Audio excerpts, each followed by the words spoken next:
Hello, listeners, and welcome to the latest episode of Loss of Lieutenant. Just before we get underway, quick shout out for the current monthly and quarterly challenges. Current month of September, we have the Get Organised challenge. So participate in an organised event in your local area or online on Tabletop Simulator. It doesn't have to be face-to-face because we do quite a bit on TTS these days as well.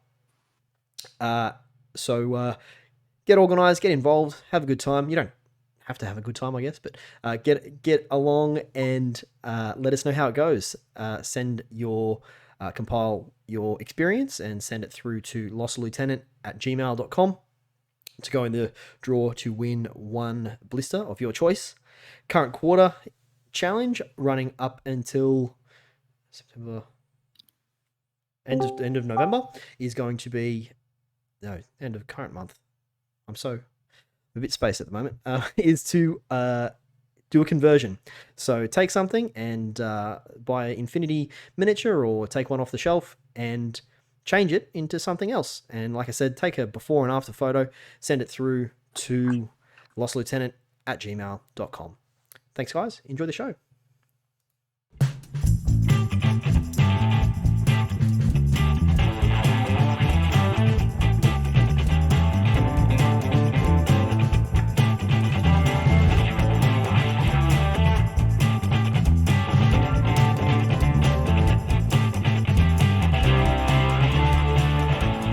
Welcome back, listeners, to the latest episode of Lost Lieutenant. I'm your host, Nick, and tonight I'm joined by fellow hosts Jacob and Val. Jacob and Val. Three-way combo this evening. It's been a little while since we've had more than just two of us having a chat, actually, but good to get you guys both on board. So as it is Burn City Brawl month, today's episode is going to be talking about the 5 mission lineup for that upcoming event, which is pretty exciting. I'm super keen because for the first time I'm actually going to be a TO instead of just participating in the event, and also the fact that we've been able to score a spot as what is currently Australia's only satellite tournament. So pats on the back for us. Which is that, Gavin Bateman, up yours. Super exciting to have satellite status on BCB. Yeah, it's pretty cool. Pretty cool. Owed to what everybody's been managing to do with Infinity here in Australia, that we've got enough, I guess, clout to be like, hey, give us one of your big tournaments. Yeah, so and big shout out to Peter Henry and yourself, obviously, for getting things in place and getting it organised. This is we're not quite there yet, but it's all falling into place, and I'm sure everything will be just fine. So before we get into it, just quick catch up, I guess. How are you guys doing? Yep, pretty well. I was gonna say I was just before we move off BCB quickly. I was just gonna say on Friday night, I've got the day off, so I'll be helping set up tables with you and Pete. Oh, great! If anyone wants to come down and have some Friday night games, I reckon that'd be a good vibe. Yeah, be it Arrow, be it Infinity, whatever. Yeah, so we'll be. I've got the day off as well, so I'll be there all day helping set up as well. So anyone's welcome to come down and join us to help with the bump in of the event. So feel free to come along. But Absolutely. Games, hobby, what's going on? Val, you and I had a few games on the weekend, not together, but in the same place. Indeed. So you were kind enough to join me and the Geelong locals in the Throw the Dice. So you came down, which was nice. I'm so glad I came out as well. That was the first time I'd been to the store out in Geelong, and they've been a massive supporter of Infinity in the greater Melbourne area, I suppose. Yeah. So great to get down there and check the place out.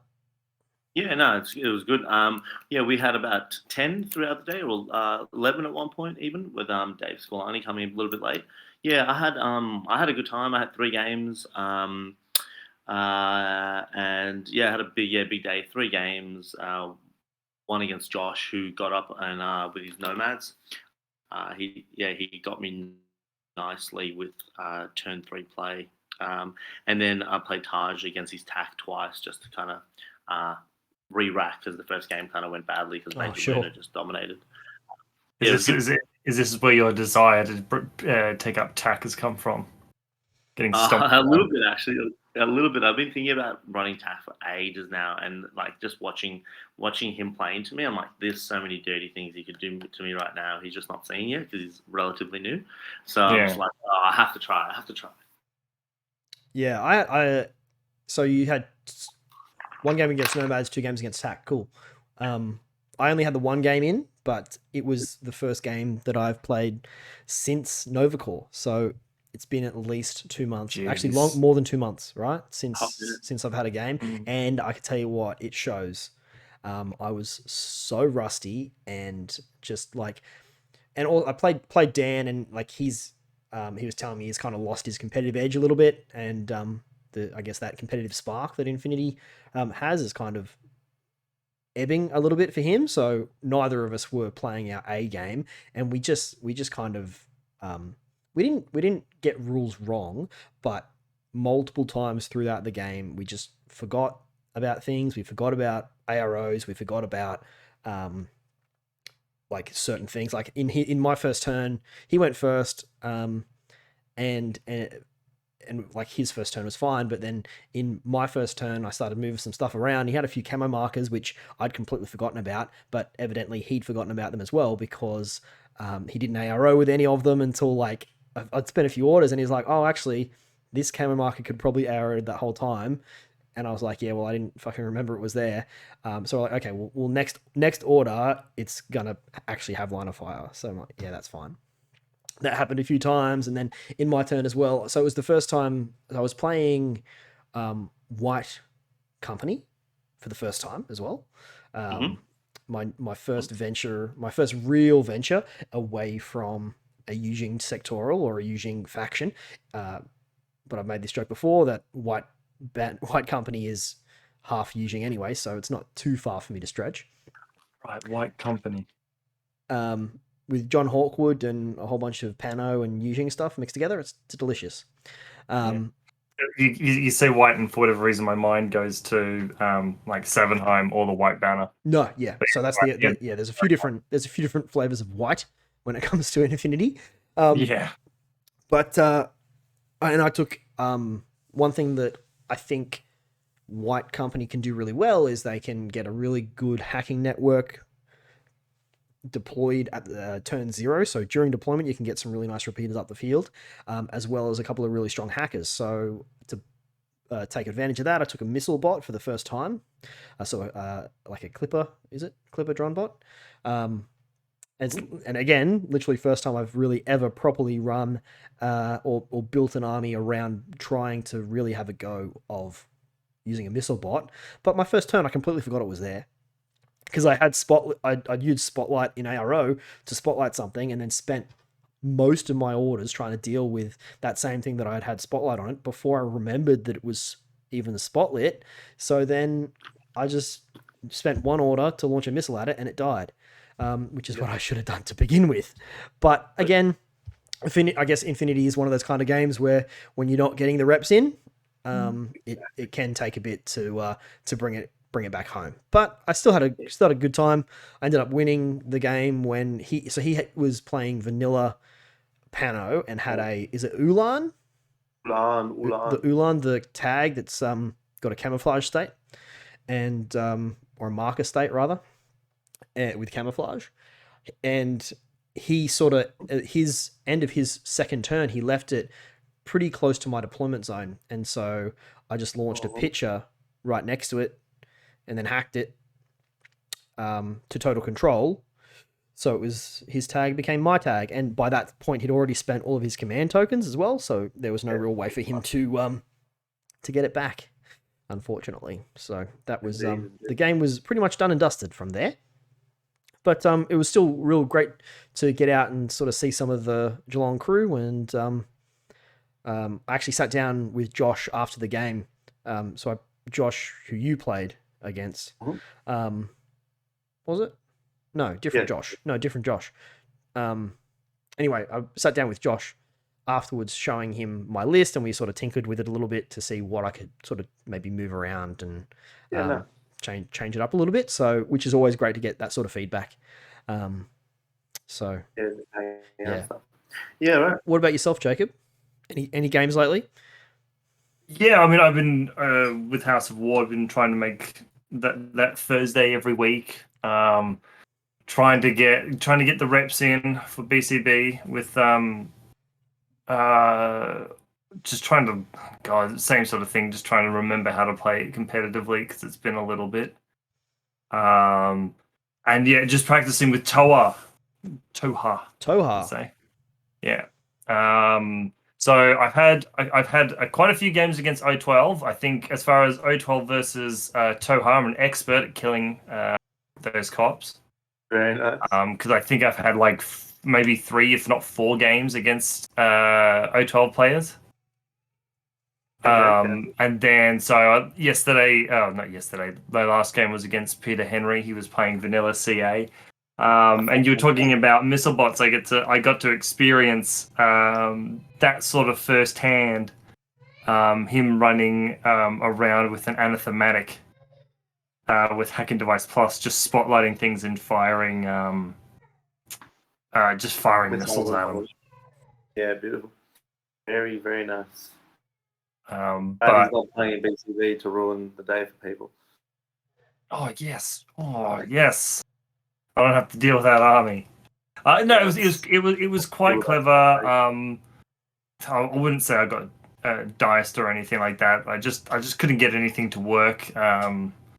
The anathematic. I deployed much too aggressively because we were playing firefight. I put guys way too far up when playing Toha because I've got symbiote bombs. There's no reason to push so hard up.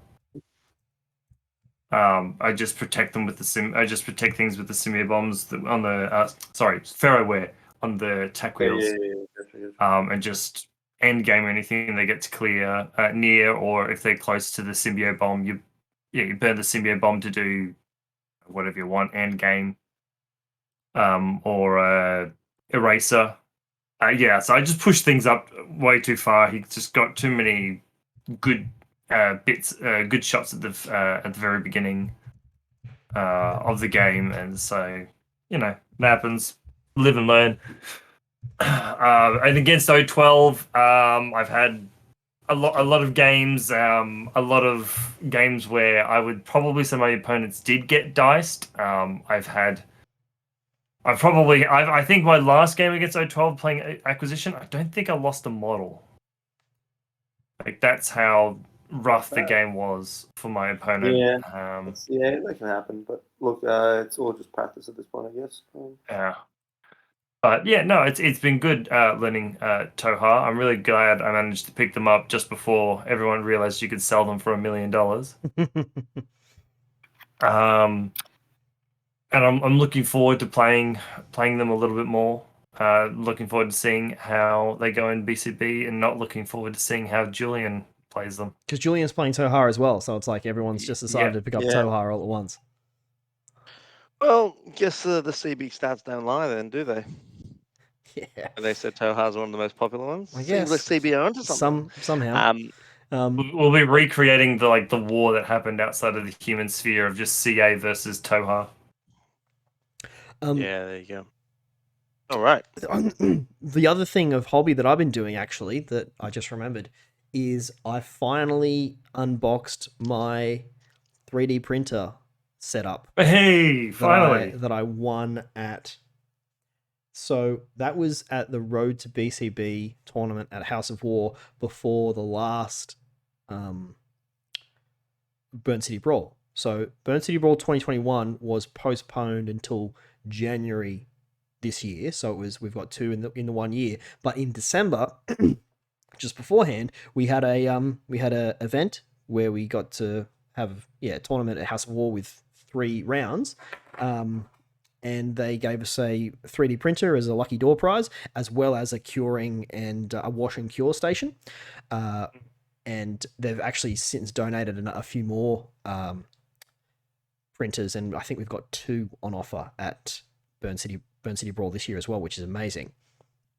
So I finally unboxed it and have done a test print, and it came out less than ideal, but it Is that the one that comes with the machine? That's right, yeah. So it's like yeah, it's like a so it's an anycubic, is an anycubic yeah. mono, I think it is. Yeah, I don't know why that particular model it is the way it is. I did the exact same thing and mine failed as well. In the same way as mine or differently? I don't know, how'd yours fail? So, I put photos on the chat, but one of the corners, like the cube had made itself like 90% was good, except one of the corners didn't come together properly, and then the lattice is a bit warped a little bit in one section. Okay, I had a what was that, Val? I was going to say, can we do 3D printed tech support after we've discussed the most exciting thing that's happening in Melbourne? BCB. That's right. Well, no, I'm excited about my 3D printer because it means I can now print off the bases that I want to put my my new army on. I'm really keen to actually start doing a little bit of 3D printing. This is one of my favorite things. Someone posted up, if I can get it there. That is a 3D printed net rod. Great. Very nice. Very nice. Now 2 extra points as well. Great. So, let's get into it then. I guess we'll have a bit of a chat about what's going on with BCB, because there is still spots available. I know it's currently, we're recording on Monday night. If you're listening to this before Friday, I guess, so in the next 4 days, then and you hadn't heard of Burn City Brawl and you are available for 2 days to play some amazing games with some amazing people, definitely come check it out. So it's going to be at the Collingwood Masonic Hall, and all of the info can be found in links that we have posted literally everywhere. No one should have not heard about this by now, basically. If you're listening to us, you would have heard us talk about it. And if you've never played Infinity, but you have a spine, come and play anyway. Sure. Come and learn the game and play. But yeah, so we'll be bumping in on Friday, and then, I don't know, maybe organise some pizzas or something Friday night. And then day 1, 3 rounds, unmasking, acquisition, firefight, followed by a dinner as well, just around the corner from the venue, like literally 20 meters away. There's a cute little Mexican place, and they were more than happy to have us. So they've got us. They've cordoned off the entire outside courtyard, or like beer garden type area, and for us entirely. And so if you are coming along as well, feel free to bring a partner. If you want. It's always nice to bring the Infinity Wags along to these types of things afterwards. Always nice to have a partner too, but anyway. Can't all be so lucky, I suppose. Yeah. I actually can't wait for the Saturday night. Well, it's like, because in terms of organizing the event, right? Pete has done an miraculous job. He's really diligent and sort of has goes through like his whole checklist that he's put together of all these different things, and like prioritized them and all that sort of thing. And Kev, even though Kev's been out of the country for the past 2 months, has still been like extremely vocal on our organizer chat to help get everything organized in every way that he can. My job is to organize the social night on Saturday night. That's all they trusted me with, I suppose. And I probably did leave it a little bit too late. It is like the footy finals are starting on that weekend, and I contacted a couple of venues that, I was thinking about it doing one thing or something else, and then I was like, hey, you know what is actually really cool? Rather than going to a pub, which we can do after we've had dinner anyway, it's always nice to just go somewhere where we can all eat, somewhere that's not going to be absolutely rammed. Like last year we went to Stomping Ground, and Stomping Ground's an awesome venue, but it's a bit, I don't want to sound like, there's no other way that I know how to say this. It's a bit too mainstream for my taste. Whereas, I don't know. Whereas a little hole-in-the-wall Mexican place that sells nice-looking food for a decent price and is fully licensed, so you can have as many margaritas as you want, within reason, I suppose. that, for me, post day one of an event like this, just feels really appealing. So I hope everybody else agrees, because that's what I've organised. Nah, it's fine. We'll make the most of it. You said you left it a bit later. You tell me you didn't have contingencies for when a monarch dies? Oh, yeah. Well, luckily, the new public holiday that we're all going to be getting on Thursday next week is going to be once the event is completely done and dusted. So we're all good. I was gonna say, so in terms of the night out, doesn't matter where we start as long as we got everyone together and people are mingling from interstate. But the main thing of Saturday night is the festivities that will go later into the night. And I don't want to say this I guess I don't want to be recorded saying this, but there's one of the players, John, that's coming down from Geelong. I will be spiking his drink, and I will be taking him out on a night out. Spiking his drink with love. You mean? I'm with sure. love, of course. With No, love. of course, no, but no, I actually can't wait. All the Geelong guys come down. We're all staying at the Birches hotel or motel, whatever, nearby. So it's gonna be a good time, because it's like walking distance to the venue. It's just, I think there'll be heaps of other people from interstate staying there as well, because they're pretty booked out. Yeah. So no, it's all good. Oh, that's great. And yeah, like we mentioned before, there is it's got satellite status as well, which is great. Just adds that extra level of prestige to what is already an amazingly prestigious event. Well, I just hope whoever wins, be it Hector or I guess Hector, I just hope they actually make the use of it and go to Spain. Well, I mean, actually make the trip. Yeah, I guess without me, I'm not playing to beat Hector round 3 this year. So maybe he is in the running for top spot. But there's still, we got over 50 players, so it still could be anyone's. You never know. As long as somebody from interstate doesn't fucking win, that'd be embarrassing. That's rude. Cool. Well, now I've got another event announcement here. Jacob, someone slid into your DMs apparently and asked you to promote an event, so you can take this one all for yourself. Yeah, so Ryan just wanted me to spruik his event, and we are always more than happy to. So Highland Vanguard tournament. It's being held on October the 1st. It's a 300-point, standard 2-list event held in Berrowa, New South Wales. So it's first round is Biotech Vor, then you got Lunch, Capture and Protect as the second round, and the third is Supremacy. We'll post the details up, but if anyone's in New South Wales and wants to have a nice one-day tournament, sign up, go along. Looks good. Cool. And what are the missions? Biotech Vor, Capture and Protect, and Supremacy. So a good mission lineup. I like those ones. Yeah, really great mission lineup. I think that would be very fun to build lists for sure. Cool. Well, I think now we've got that out of the way, without further ado, let us jump straight into talking about the 5 missions, what we're here to talk about. On the topic of missions that are easy and fun to build for, we've come to missions that are not fun to build for, because these fucking suck. So yeah, just a quick rundown of the 5. What we're going to do, I'm sure you've listened to these types of episodes before, where we just talk about the mission. We'll give a bit of an overview to begin with on like what the overarching goal is, I suppose, followed by, or included in that is a description of what the map is going to look like, and then followed on by a breakdown of the specifics of how you get the points. So a full breakdown there, and then any other bits and pieces, plus then our thoughts on what type of stuff you don't want to leave in your box or at home, things you want to bring with you, and what you might want to look at to make a winning list.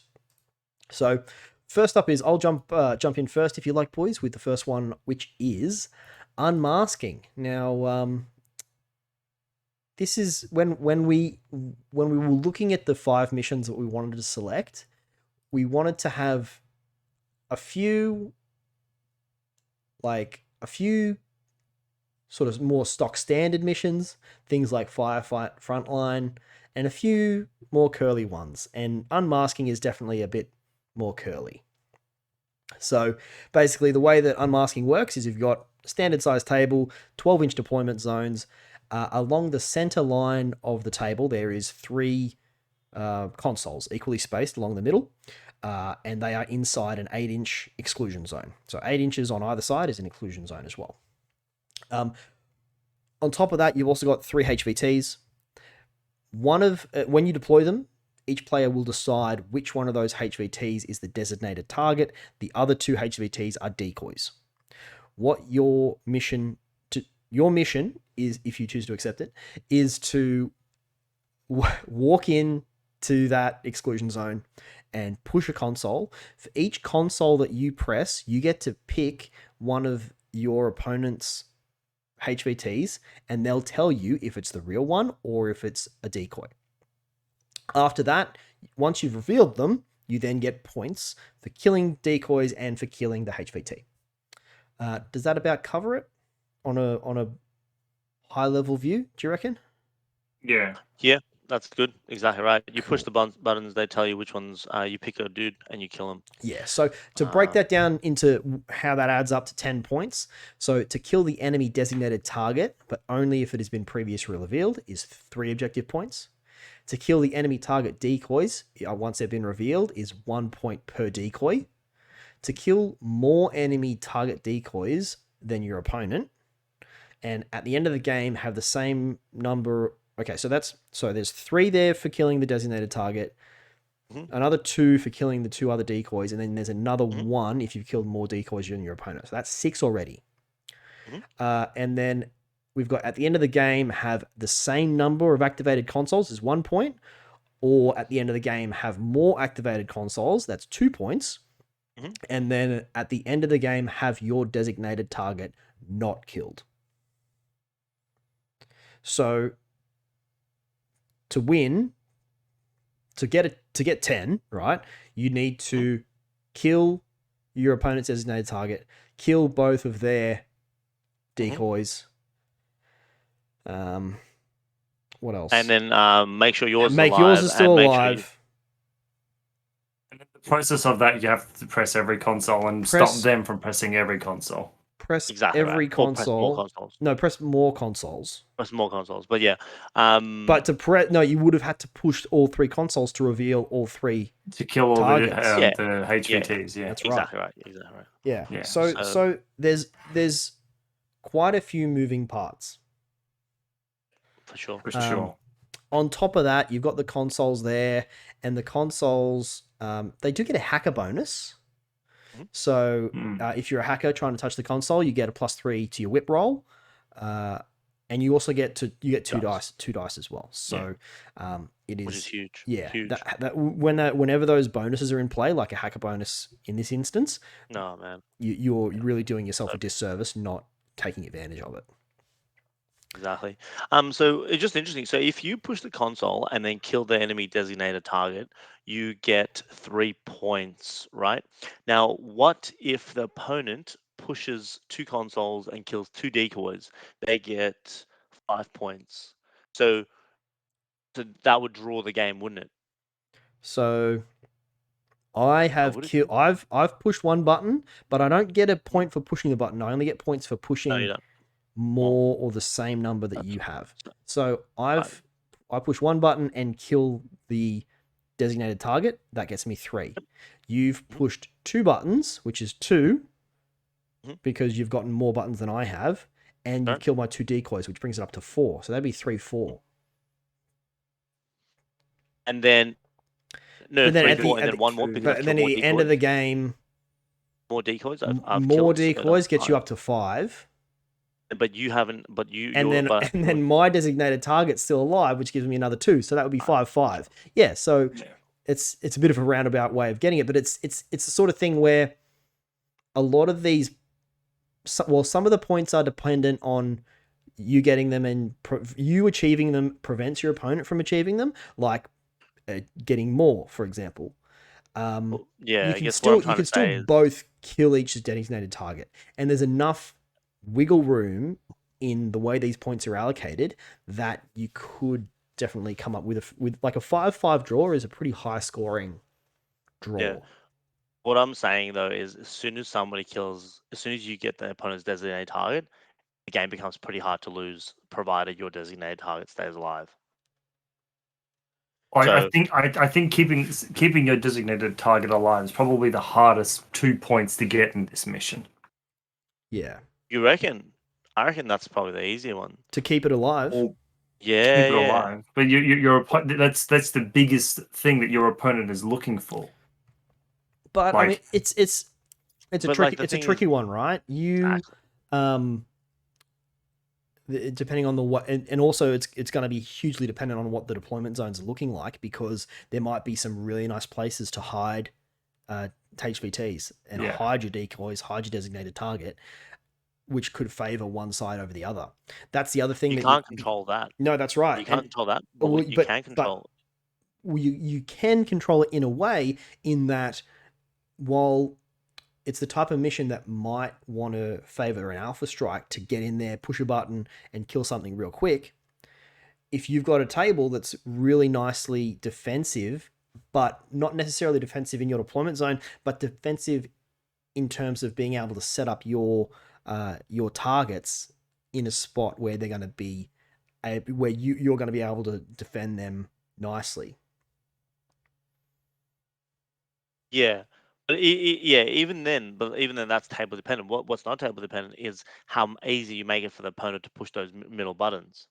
That's something that's just occurred to me. It's like the exclusion zone is going to make hunkering down in the center hard. It's going to be order intensive, because you're not going to have things deployed up there already, right? Unless you got impersonators, like unless you're playing Shazvasti or things like that, where you can actually deploy beyond the exclusion zone and have a little bit of a buffer. Your opponent's little 4-inch strip, and make them deal with something on their way out of the deployment zone. That's something that that you can look for, but it's a tricky one. But it's interesting, yeah. I don't know. I just thought the killing someone's designated target is huge. It takes away 2 points from them and gives you 3. So it's pretty massive if you can manage to get it. So I don't know. It's an interesting mission. It's a very difficult mission. It's the one I've played the most leading up to the event. So basically, I don't know. I find it very difficult. I don't know about you guys. My take on it, and people have different. I think because there's a whole nother. This whole shell game of what, as well as of where you put your designated target, where you put the decoys. Do you put your designated target in what is the obviously most heavily defended area, so then your opponent, but then that might flag to your opponent that that's obviously who it is, or do you sort of try and put that on its head by putting your designated target in an area that is, on first glance, appears to be less than the ideal spot? My opinion on that is I would put, and I've done this before just for ease of like my own sanity, is to castle up hard so if the table allows for it, castle up hard in a certain section that has, so there might be one place that it's really well defended, or sorry, in the exclusion zone, one really good deployment spot for that's really defensible for your dudes, for your targets. There's no reason why you can't just put all 3 targets right next to each other and then put your entire force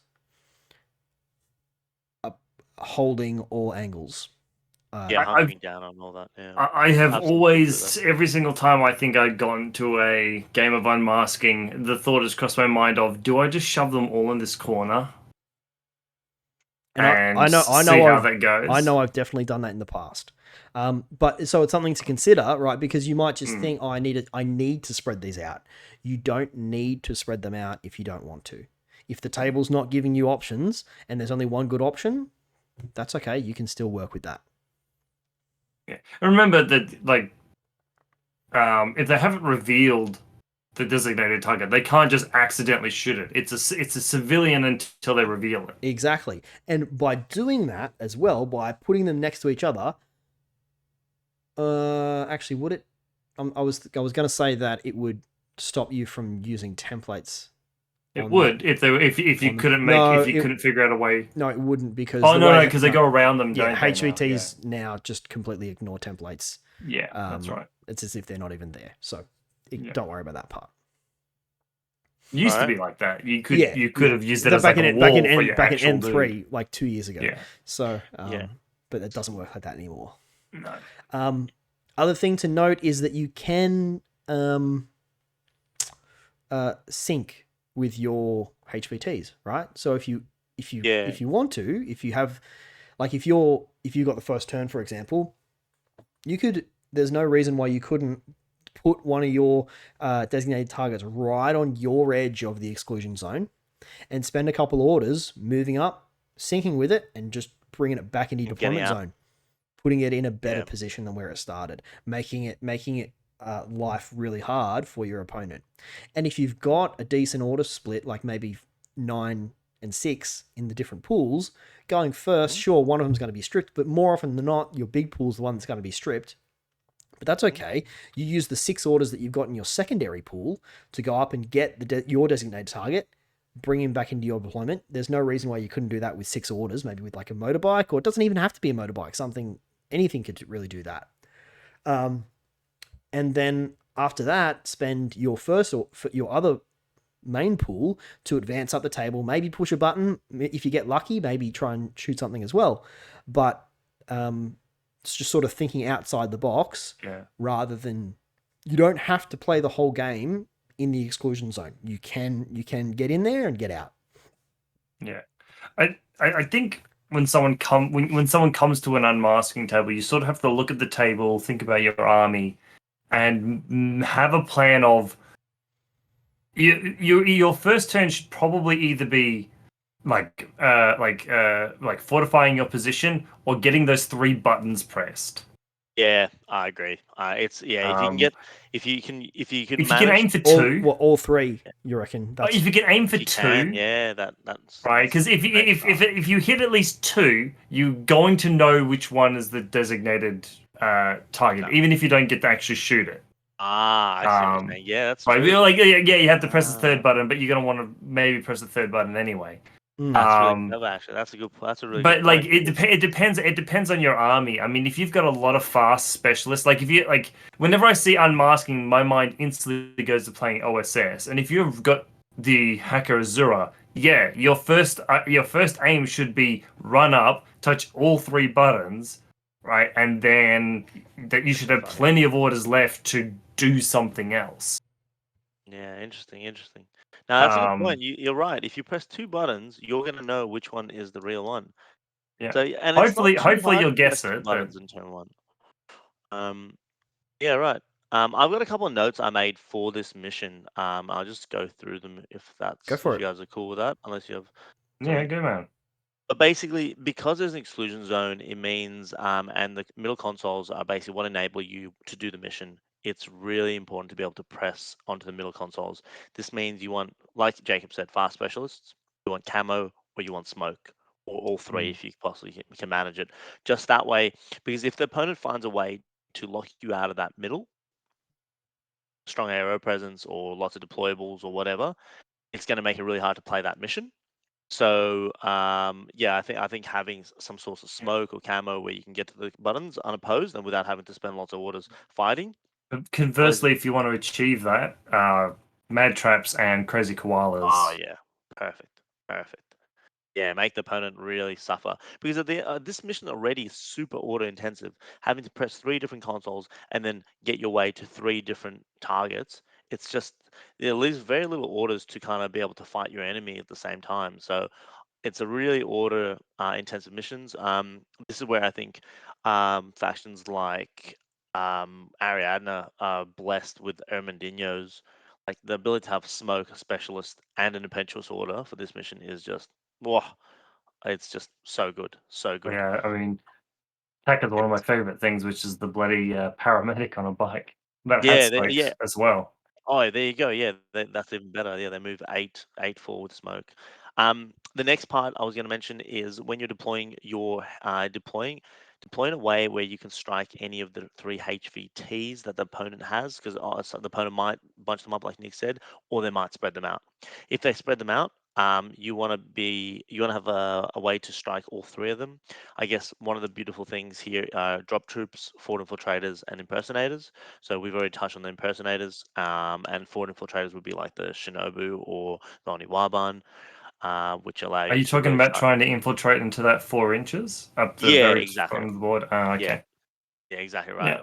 So those are so if you don't have a fast assassin piece like a bike or a Sujan or a Rushi or whatever to get to the HVTs, I guess these are alternatives. But you do just want to make sure that you've got ability to strike all 3 HVTs, Yeah, if that makes sense. it's an interesting point about drop troops because often when you see an exclusion zone, your first thing is, okay, I'm not going to take drop troops or I'm not going to take infiltration, because if you Yeah. if you're spending those extra points for infiltration, for example, you are straight off the bat negating a huge amount of the table that you're not going to be able to deploy into, where you normally would. Yes.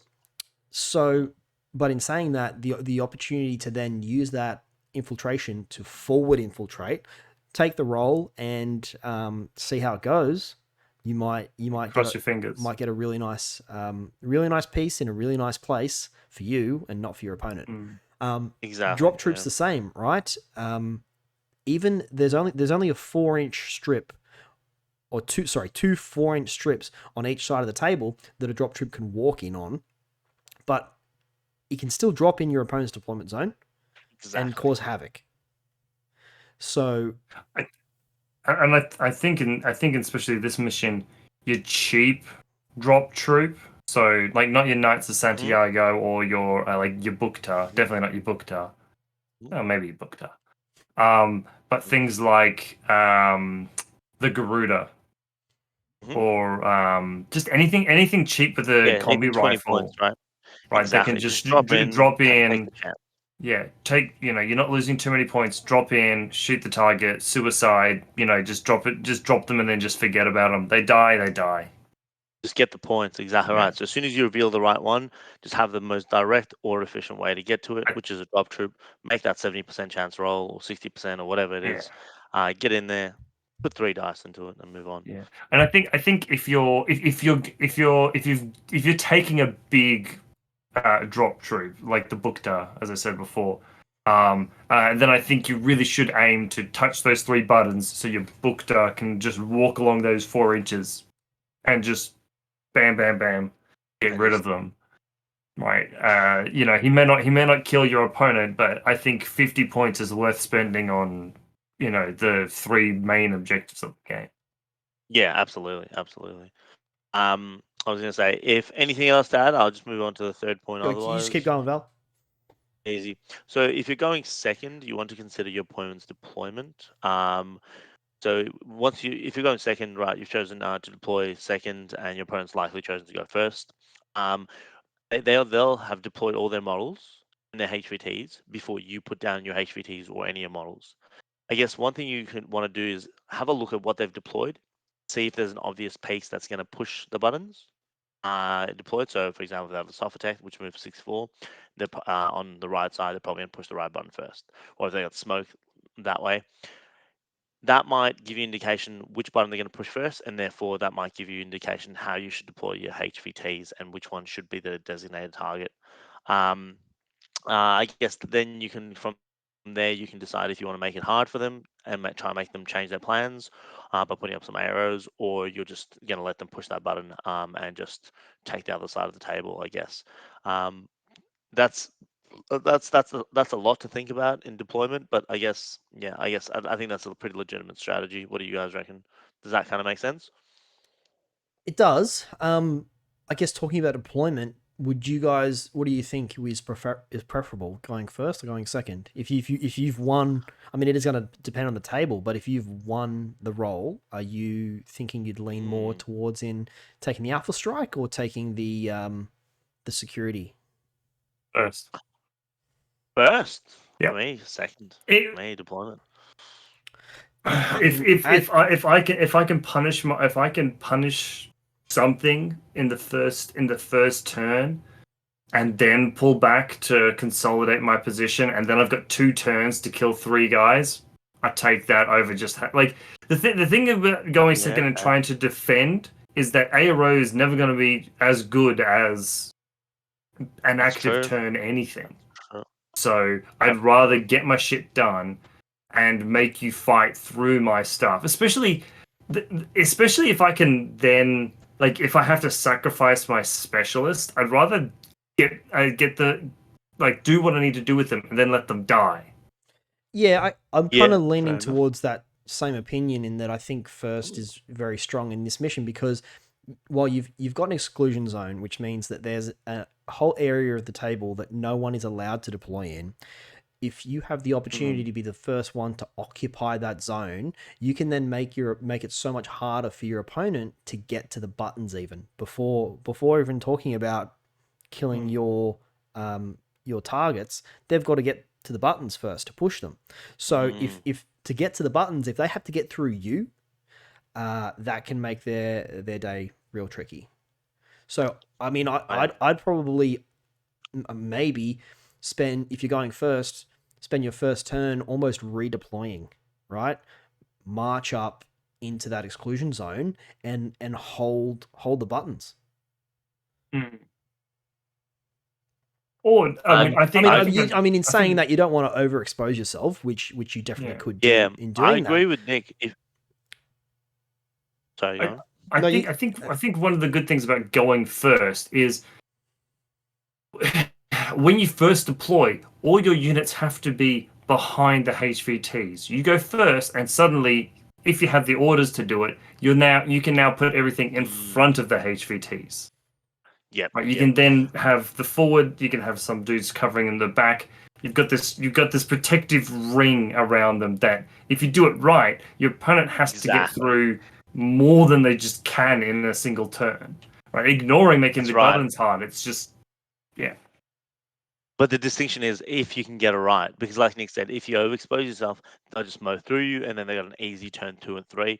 If you do it just right, where it's difficult for people to push the button and get to the HVTs, all of a sudden it's just costing them so many orders to deal with your ARO presence. So it's a real fine balance, and I think that's what makes this mission, really, really good.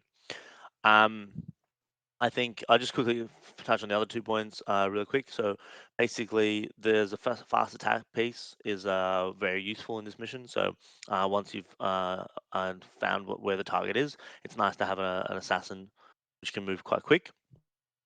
Be it with the cyber mask, a model with cyber mask, or a camo, they can go into a camo state and then get there, or something that just moves 8-4 or 6-4, something like that, so that they can do an assassination run.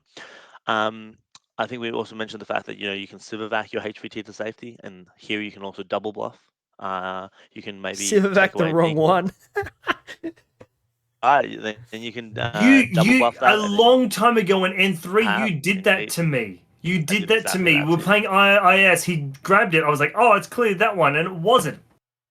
No, that's right. And it can work because it seems like a lot of effort for minimal payoff, but you can do it. Yeah, that's right. You can do it, exactly right. Finally, deploy. The other tip I think might be useful to consider is deploying your HVTs away from the buttons. That way, it's not like 2 birds with 1 stone. So basically, make it as hard for your opponent to kill your HVTs after pressing the button as possible. You want to make pushing the buttons and killing your targets 2 distinct things that they have to spend orders on doing separately. Yeah, indeed, I agreed. Yeah, and look, like, we were talking about, gripping them up and all that sort of thing. If you've got a bunch of, like, spread out but hard positions to get to, what comes to mind is often, like, the corners for, like, a raised platform, and then that goes down with some stairs to the ground level, so to speak. HVTs tucked into those corners are always really difficult to get to because they're quite easy to defend. And if you got one on one side of the board or one on the other side of the board, don't be afraid to spread them out. They're hard positions to get to, right? There's a reason. There's a reason why they're difficult. And if you have to have one HVT, with his dick out in the breeze, well, Yep. you know, it. 2 out of 3 ain't bad. I agreed. And the last thing, we've already touched on this a little bit, and this is going to be this is my me and Kevin been going back and forth about what this means, but I think every mission has a degree to it, where it allows it for you to, I guess, have tempo, whatever tempo means, in the game, if that makes sense. So basically, puts you on the front foot and puts your opponent on the back foot, so to speak. I've written down what I think creates tempo in this mission, and that is to kill the easiest HVT you can rather than aiming for the right one. So just push the buttons and kill, get a HVT kill, be it decoy or designated target, doesn't matter. Just get points on the board. Get those runs on the board. Yeah. Yeah, exactly right. And then that really, I think that puts your opponent really on the back foot, because now getting points on the board is hard in this mission. But I don't know. Do you guys agree with that, or do you think it might be more just revealing the HVTs is what gives you tempo rather than killing them?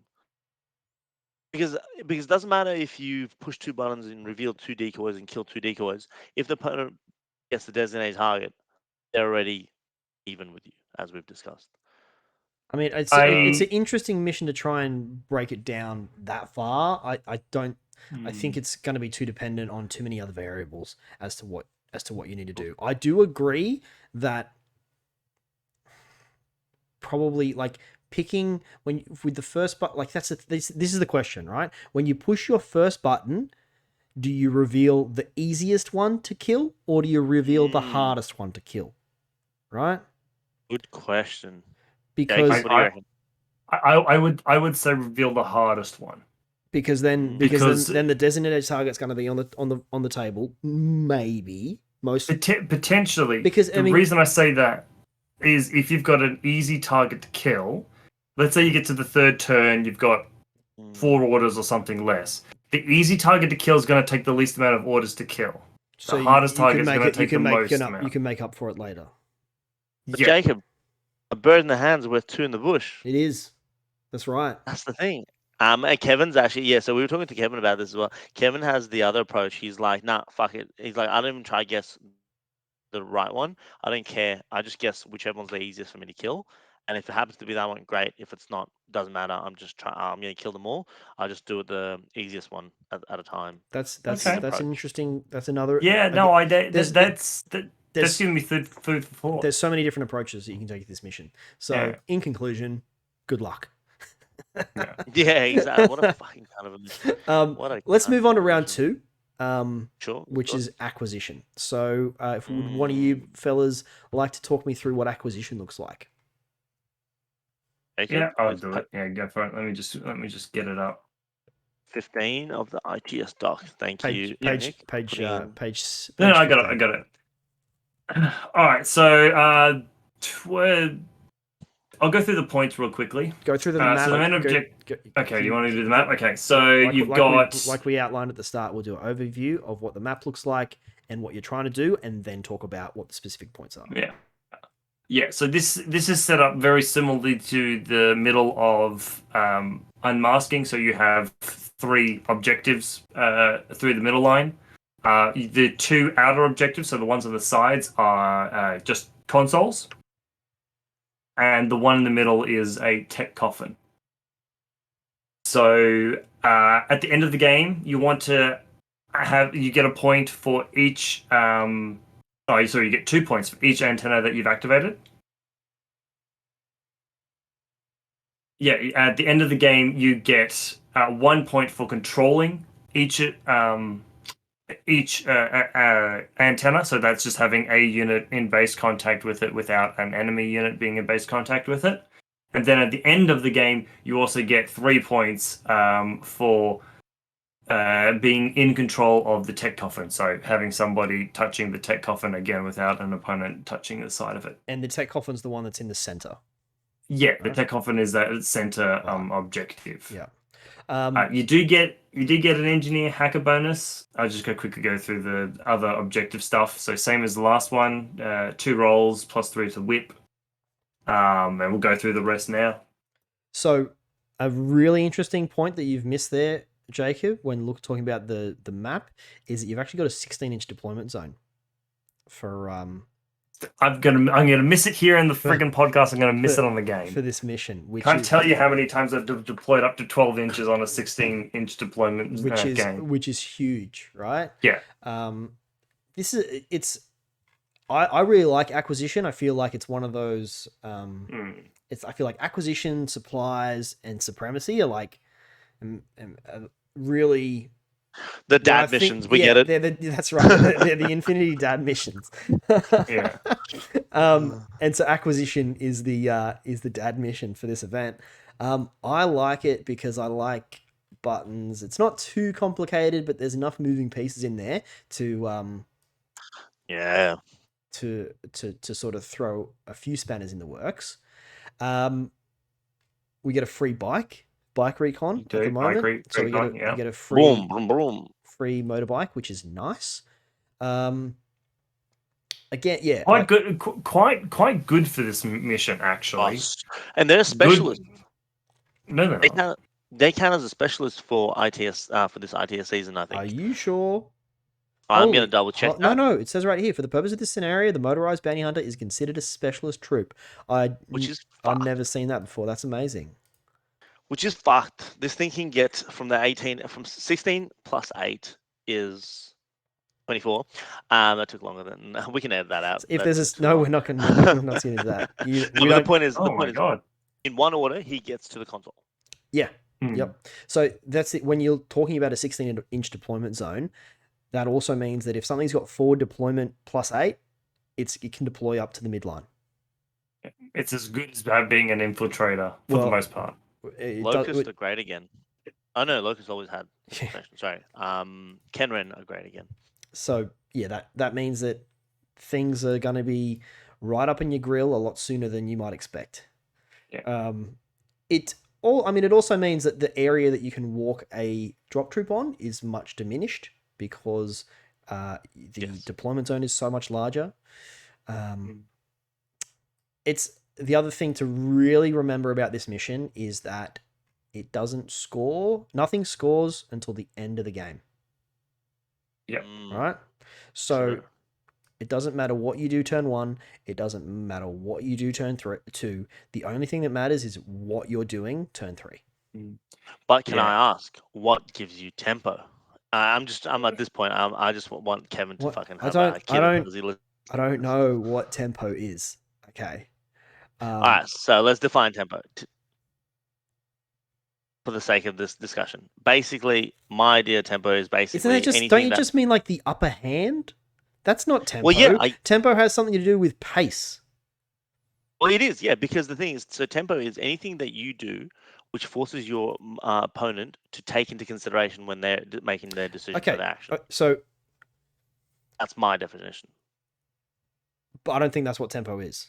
I think tempo is the ability to act, and I think, in my opinion, the only thing that generates tempo in Infinity is having more orders. So if you want more tempo, you need to kill your opponent's orders without spending your own.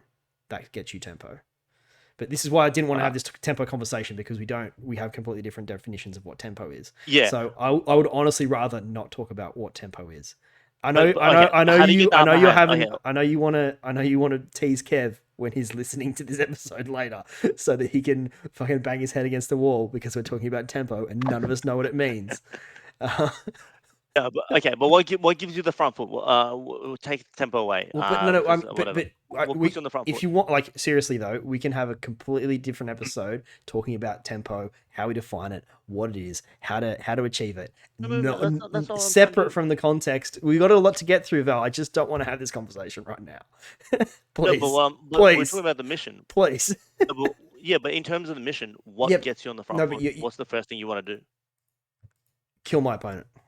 Yeah, this one is when I play this mission, it's got, so the only thing, I know I have gotten the nickname previously of Nicky No Breaks, where I've killed my opponents too hard and ended a game in retreat. But if you can do everything just shy of that to kick your opponent's teeth in as much as possible and then get in the right position turn 3, I feel like that's the only way to do it. this is one of the few missions where you might want to try and get your opponent into retreat. Oh, so Oh, you you can, if you can do it in turn 2, you mean? And they fuck Then- off, and you get whatever you control. It's a good idea for if you're going first. Just get them into retreat by the time they start their. Even if it's the end of the third turn, right? Just kick the shit out of them. They retreat, and hopefully you've got a control of enough stuff that. Yeah, well, too bad, so sad. Yeah, interesting. Okay, so you guys would go really hard on the front foot for this one. Big time. There's on this one, especially because you can turn the consoles off your opponent, and it makes like them having the console makes it no harder on you. You may as well go with as hard as hell. Interesting. Yeah, Like, right. Everything may as well be a turn 3 rush. Right. Well, for me, I was just looking at the points breakdown, and I figured the consoles are actually worth a lot more than than maybe in previous iterations from memory. So the consoles worth 2 each. So so if you just by pushing the buttons on the 2 side consoles, that's 4 points. Yeah. That's more than the central objective. Oh, I should say there's one classified objective. Yeah, that's right. But what I'm saying is, by pushing the 2 consoles on the side, that's 4 points. I think that's for me. That's what I would be doing first, and trying to get those early points, I guess, penciled in. Yep. Obviously, because everything's counted at the end of the game, but you get them penciled in early, right? And then I guess then the opponent's kind of forced to kind of consider the fact that they're potentially losing. They're 4 points down potentially. Yeah, and that's an interesting, or it could even be 5 points down, right? Because the other thing Exactly, you if can you achieve, classify. you can achieve your classified before the end of the game, right? Mm. So while right. you don't actually score the points for the antennas by pushing the antennas until the end of the game, it's still something that you can do before the end of the Exactly. game, right? Yeah. As opposed Right. to the other 4 points, which is 5 points, because so controlling each antenna is 1 each, and then controlling the tech coffin's 3. So there's still That's right. it's interesting. Yeah, I guess so. There's 5 points based on positioning at turn end game position is 50% of this mission's points. Does that make sense? Yeah, absolutely. Yeah. But that also means that the other 50%, is not. Yes, that's right. So that's what makes this mission, is actually really, really interesting. And even though we tease it as a dad mission, I think it's got a fair bit of depth. Well, the thing is, other than maybe the classified, all of these can be done, with your final few orders, depending on what everything is. You don't have to do any of this. Like, you don't gain anything really from doing the objectives before your last turn. Now, I'm not saying because I think everyone's ended a turn with 1 or 2 orders that they don't really have anything for them to do with. Like, if they did something. Well, I disagree there, because I'd say that the advantage of doing pushing the buttons and getting you classified before turn 3 is that the things that can push those buttons well, your engineers and your hackers, because you get engineering hacking bonus, are still alive. Might die. The things that can do your classified objective are still alive. Fair enough. So in that respect, I would want to get those points as soon as possible. Yes, particularly with pushing the buttons, your opponent can take that off you, but that's still effort that they have to go to make that happen. Oh my god, it's almost like you're setting the tempo. Oh, lads, we got there. I don't know what tempo is, and I'm not going to talk about it. Yeah, but I think this is one where, like, prioritizing killing something, or like killing your opponent is going to be the priority, with those sort of things being secondary. Especially if you can manage to get rid of like hard, like really tough pieces, it makes it all the more harder for them to get the 5 points for controlling any of the things. Interesting. So both of you said that you guys lean into the killing aspect of this mission, which is really interesting. I guess considering the 16-inch deployment zone, I think you guys are probably right there to a degree, in the sense that it's the perfect, I guess, environment for an alpha strike. So because it's going yeah, to take it's less brilliant. orders to Yeah, do, exactly right. because you don't have Mm. probably only one less order. Let's be honest, because there's going to be one less move out of your deployment zone, but Yeah. it all But stacks. it also Depends- changes. Yeah, but it also changes the sort of weapons they can engage at their optimal range straight away. So Yeah. like a Spitfire, a 6/4 moving Spitfire, say Blue Wolf, is engaging and it's in good range much earlier than against on a traditional deployment zone, I think. Yeah, and one of the things I always find that this is forward deploying mine layers, their mines reach the Yeah. objective, where often you'll find that if you've got a normal deployment zone, they can maybe just touch like the very far end of the objective. That's it. That's right. I'll just quickly go through some of the notes. We covered most of these, but basically, 16-inch deployment zone. So be prepared to perform alpha strikes as well as sustain them. So I guess you want to build a list in a way which can sustain alpha strike. We've also highlighted the importance of the consoles in the middle, so the ability to defend them through either mines, crazy coils, mad traps, make it hard for the opponent to end their turn on them at the end of the game or throughout the game to push them. One thing we haven't touched on is how you actually control a console. So controlling a console, you have to be the only model in base with it, which is where I guess hidden deployment troops come in, because they're really strong in this mission because they can last turn either move on and touch a console and grab it pretty much unopposed, or they can deny the opponent a console. So even if an opponent has an avatar sitting on the middle console, all you have to do is touch it, come into base with it with one of your models, and then that's it. You take it away from it. That's a really interesting point. Yeah. Just the denial aspect, depending on where your points are up to at that point, just denying your opponent the extra points could be all it takes. Yeah, having that one 26-point ninja just sitting there waiting there Mm. and saying, what do I need to do to swing the game in my favor? Which one of these do I need to deny my opponent with? And I don't know. I think it's pretty interesting. The only bit I would argue against using Hidden deployment? anything with a marker state is that they can they contest if they're a marker? No. No, they have to come out. No, So you'll have to either dodge if they have a template weapon, or yeah, so you'll have to dodge and stuff like that. The problem is that for the most part, those models tend to be a little bit on the weaker side. There's obviously exceptions to every rule. Like if you got an Oniwaban, right, they've got pretty good fizz. So templates aren't going to worry them too much. Plus, they've got smoke dodge. Exactly. The other thing is you can come up behind the line of sight of the model enemy and then dodge 3 inches, because ninjas have 3 inches dodge, and then end up in base. Or if they're prone behind the console, they can't see you. You just prone on the other side and just touch it. It's circumstantial. It's obviously circumstantial, Yeah, but it and is like a possibility. it doesn't have to be the toughest model in the world. Like what comes to mind for me is like a Drow. You put a Drow with a Symbiomate, and they're going to be a nightmare for anyone to get rid of.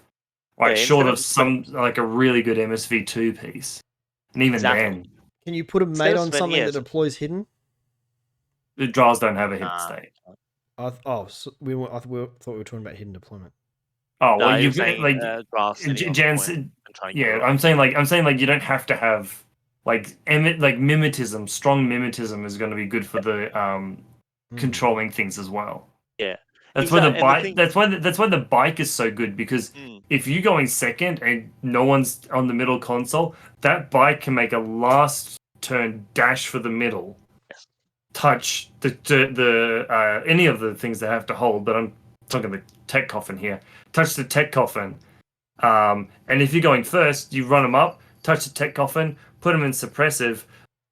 They're not easy to get rid of. Yeah, you need, exactly right. But you want multi-wounds, so templates can't get you off. But also, like, just throw a smoke there, and then just walk in with an 8-point Armadillo, and then you've denied an avatar. Like, it's instead of spending your last turn, spending 7, 8 orders to try kill something off the point, think about potentially just denying them by contesting it, if that makes sense. That's one thing. Now, one question to put to you guys: what would you contest the middle objective with?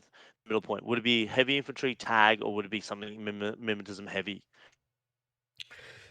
I'd probably go with something smaller that can go prone. I don't know if I'd put a tag. Okay.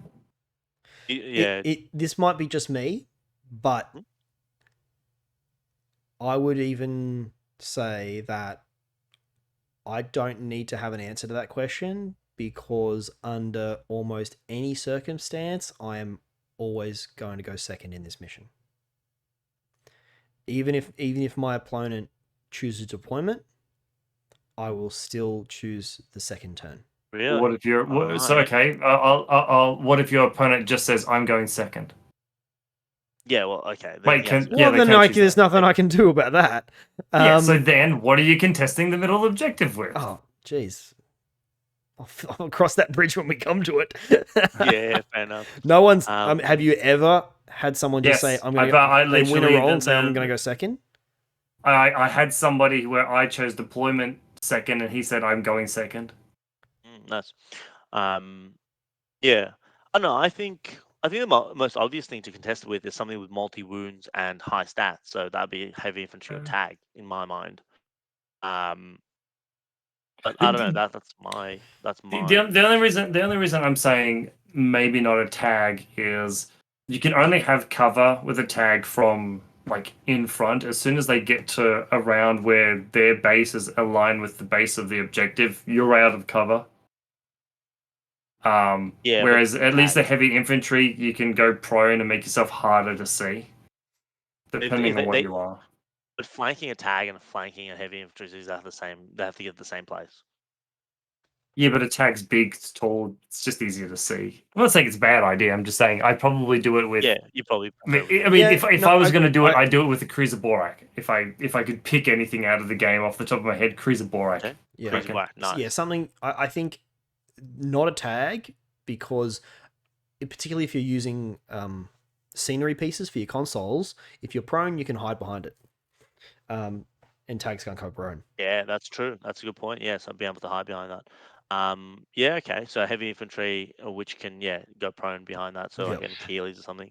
Yeah, sorry. I mean, it would be an odd situation, but if the tech coffin happens to be like on top of a building or something like that, it could be that your tag can't fit as well. Yeah, I think hopefully that doesn't happen. But you got to look at it in terms of what in your army gets you the points, and what are the what's the goal of the different things inside your army. So, for example, taking a tag, the 10 points that we can achieve here, apart from the tag pilot can push the buttons, right?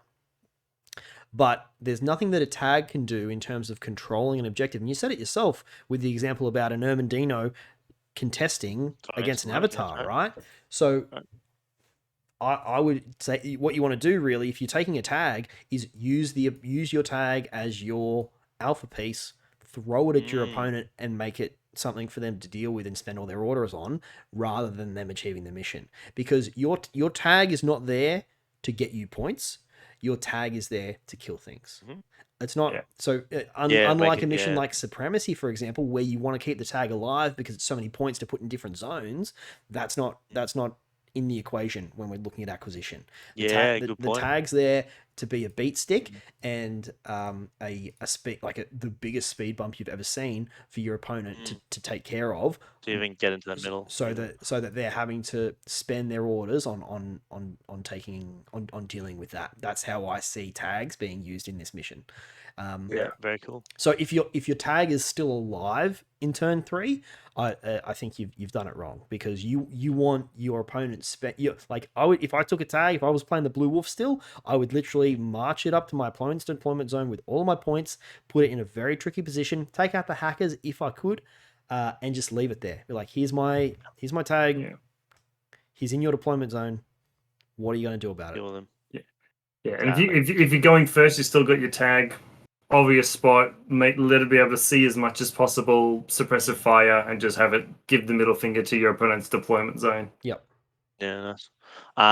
Yeah, because I was saying the one of the things I was getting at is obviously if you think people are likely to take heavy infantry or tags to contest that middle zone, then getting an early repeater around there, like on a roof or somewhere hard to get to, but still overlapping that middle zone would be a real pain for the opponent. That'd be a real pain point for their plans. But I guess a good workaround that is what Nick's saying. Use your tag as a hammer rather than the objective getter. And that I guess I'll avoid it.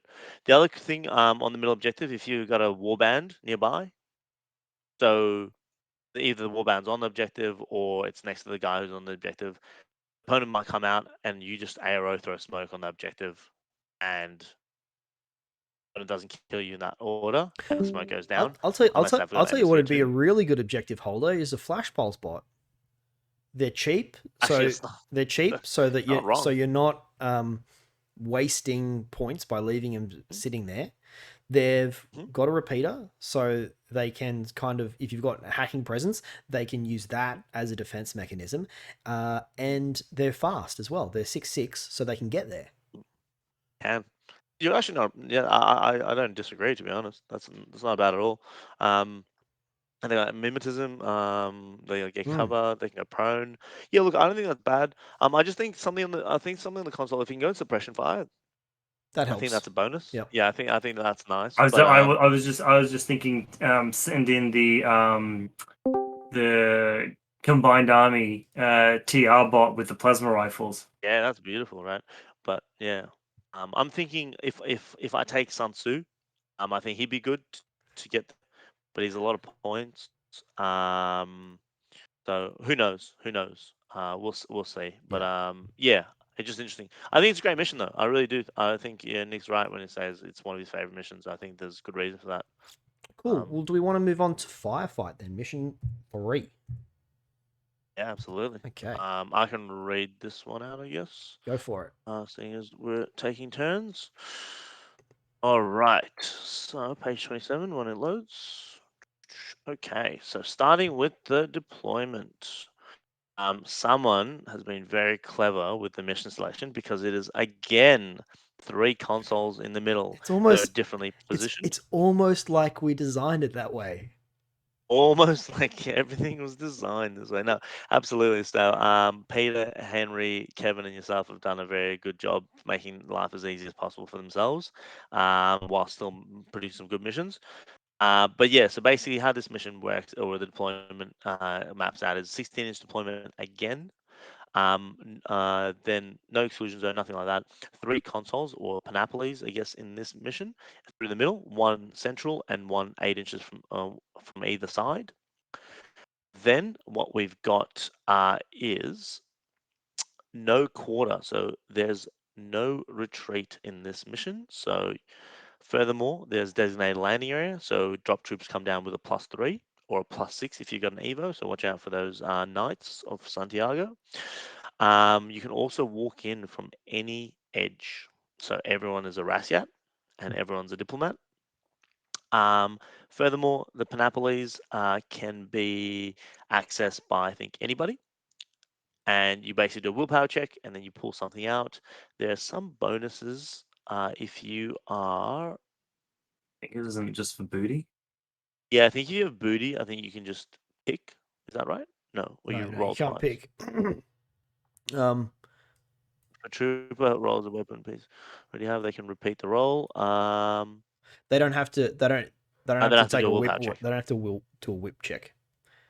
Nice, cool. So that's good. So everyone's going to be running motorized bounty hunters this tournament, I suspect. So I'm sure they'll come into play.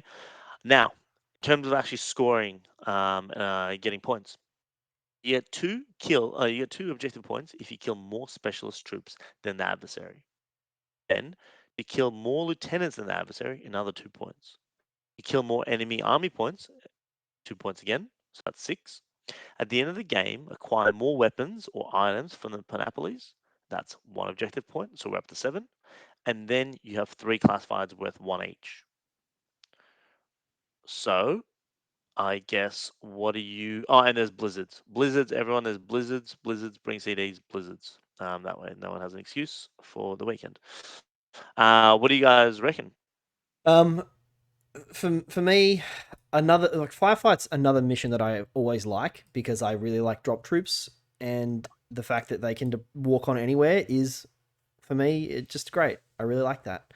Um, what that means is that don't forget that drop troops are going to walk on anywhere, because that will definitely happen, and if you forget, you're going to have a real bad time. Ooh, yeah. I just had the book to open because I was just looking at it because I talked about it, and now you've mentioned it can walk in from anywhere. I'm just like, oh god. Yeah. That. The other thing that's I mean, there's a lot of killing involved in this mission, Mhm. but then you can't discount the fact that there are 3 classified objectives. So yes, you get 2 points for killing more specialists, but you can't just not bring specialists because you've still 3 got points. 3 classifieds. Yes, I know you don't need specialists for all the classifieds, but still about half of them need some kind of specialists. Yeah. But you might be able to get away with like just sort of bringing hackers like you would normally bring hackers and not going out of your way to get. It's not like we're not playing highly classified, right? And it's not countermeasures. But still, 3 classified objectives is a lot. I think no, it is. I always look at these ones, and for me, the profiles that always stand out are the non-specialists with D charges. To get that sabotage, I always seem to pull it. I don't know about everyone else, but it's nice to be able to have it kind of easy to set those D charges, as well as your dual specialists. So your Sophotex, like your engineer doctors, or your engineer hackers. So like Fiddler, she's an engineer hacker, isn't she? Not a hacker. She's an engineer. No, just engineer. Oh, sorry, just an engineer. So they're like Pravati or Zoe and Pywell. I always think those ones are golden. Yeah, I think you're right. That would be, if you can have access to it, that's great. If they can fit in your list, absolutely. But yeah, I guess yeah. The fact there's a nice like balance between the points on offer for classifiers and therefore likely specialists, reward for taking specialists, and then there's the double-edged sword of having specialists which your opponent can kill. So I guess either you have dual specialists like Jacob was saying, or I guess you have tough specialists like I don't know, Knights of Justice or. I mean, I know I did sort of bring up the fact that the 3 classified objectives can't be ignored, but I still feel like so much of this mission is based on killing that the army that I'm bringing, I still want to have killing as my main focus, and then I'm not avoiding taking specialists, but the specialists that I take are incidental. Yes. So I'm not going to go out of my way to bring no specialists, which is a strategy that you could do. But I'd still bring a paramedic. I'd still bring a couple of hackers. I'd still probably bring an engineer if I've got a lot of remotes. And I'd probably just hunker them down pretty hard. Just be a bit more conscious of exactly. Be conscious that there is 2 points in it to whoever caps most of these guys, right? Yeah, right. For sure. What about lieutenants? Oh, this is a tricky one. Yeah. So unlike decap, this lieutenant's secret. Mate, you took those words right out of my mouth. I was about to say exactly the same thing. Unlike decapitation, where was that written in your notes, or did we just think about the exact same thing at the same time? Swear to God, we thought about the same thing. Unlike decap, where the lieutenant is a known quantity, you know who the lieutenant is at all times. This one, you're still trying to kill lieutenants, but you don't know who it is. So again, there's no hard 2 points. Well, it's not easy to achieve. None of these things are really easy to achieve in particular. But the fact that there's no retreat means that you can really, it's the type of mission where if you can table your opponent, there's no reason not to. Do it. Yeah, right. Yeah, no, this mission's definitely like, if you can kill, and then if you can keep killing. Yeah. Yeah, there's no stopping. What do you guys think about I guess Panoplies? Who what I've got in my notes is, I think warbands are the perfect things to get the Panoplies with. So, because you don't need to be a specialist, you just need to get there, and then the thing that's going to benefit from it is, I guess, warbands, because that just increase anything they pull out of there increases their ability to, I guess, trade up and deal damage. What do you guys reckon? I've in my entire Infinity experience, I've never gotten anything out of a panoply that had a marked difference or impact on the game, to be honest. Yeah, okay, interesting. Or like maybe actually, sorry, that's a lie. There was one time that I got a tag that got 8-4 move. Apart from that, but even that was a bit of a meme. Like, yes, there is some nice things in the chart. Mimetism neg6, extra burst for tags, extra movement, that sort of stuff. Even MSV, but still a lot of it's a bit meh. All these different close combat weapons, unless like anything that you want to have a nice type of anything that you want to have an explosive close combat weapon or a monofilament close combat weapon already has one, kind of thing. I mean, there are times where you take something that might have an AP weapon and it's nice to get an explosive or a GA on. Yeah, that's true. Or like a light flamethrower instead of a chain rifle. Yeah. For your warband. That's nice, isn't it? Is it? The shorter range. Yeah, but the thing's giving you option, right? So if you're within that, if you all of a sudden continuous damage is dangerous. Yeah, but see, the thing is, it's not changing what your opponent will do. Yeah, your opponent's still gonna still gonna dodge. Exactly. Right. So yeah, sure, you get the chance of having continuous damage, and yeah, why wouldn't you use it if you got close enough? But yeah, so one of the nice things in there is the arm 4. That's not half bad one. It's something to really frown at. Yeah. Where's no? There's no arm 4. Yeah, there is on 18. It's other troop types. Oh yeah, okay, there it is. Yeah, oh wow, yeah, 18. That's an absolute score, and the tag gets total immunity. Far out. Yeah, that's fucking wrong. That's so wrong. Yeah, that can really swing the game, but obviously you can't rely on that. No. So I don't know. My opinion is that give it to the troops that are already running up there. They'll score the points because you've pressed them, and if it gives them a little bit extra, great. But at least you're not exposing your value. Yeah, you may as well touch the death. You have to push 1. Yeah. So because you get a point for pushing more than your opponent. So if you push 1, that means that your opponent has to then push 2 to get that point back. Yeah, that's right. So that's the reason why you push it once. Yeah, I would touch, just whatever gets close to a panoply. If it's a good troop, I would touch it with, the better troop. I would give them the chance to touch it. If you're elite, whatever. Because if you roll something really, really good, you're going to want them to have it. If you roll something bad, well, it's going to be bad on a bad troop anyway, and it's going to be bad on them anyway. So you may as well take the chance that, your tags get total immunity. Absolutely. Yeah, so it's good to pick it up. With whatever you can. But it's probably not gonna swing the game. But do you imagine a Yodam that gets total immunity? Yeah, you just get fucked. Oh my god, so fucked. Don't even say that. What if a Yodam got the +1 armor, so he's 11 armor, and then the total immunity?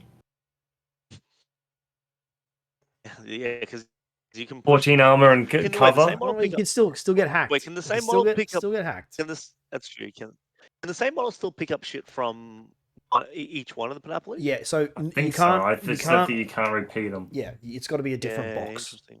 So you'd have to go for you'd have to go for a bit of a march, and it's probably not gonna happen in an actual game because it's not gonna be worth it to go out of your way to try and do that. But if it did, it'd be horrendous.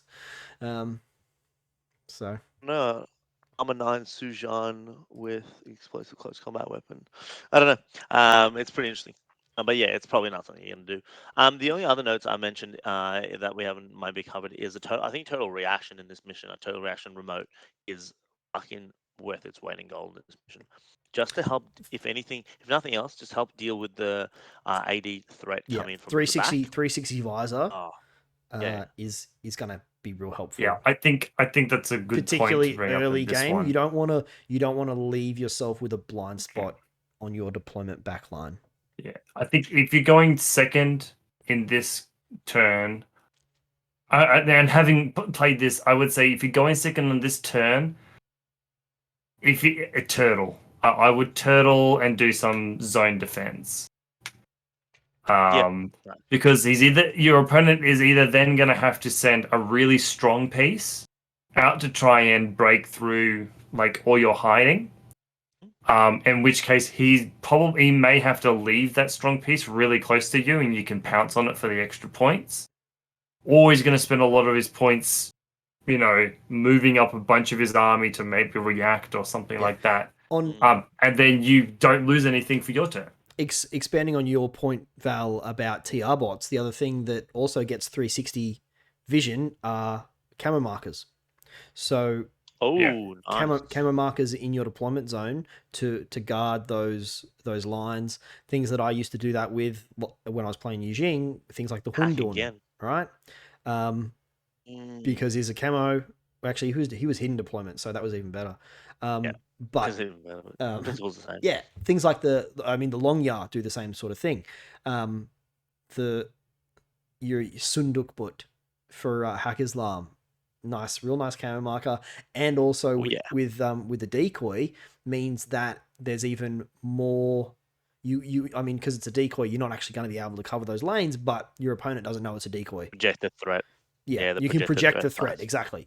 So to be able to project the threat across your entire deployment edges is pretty necessary.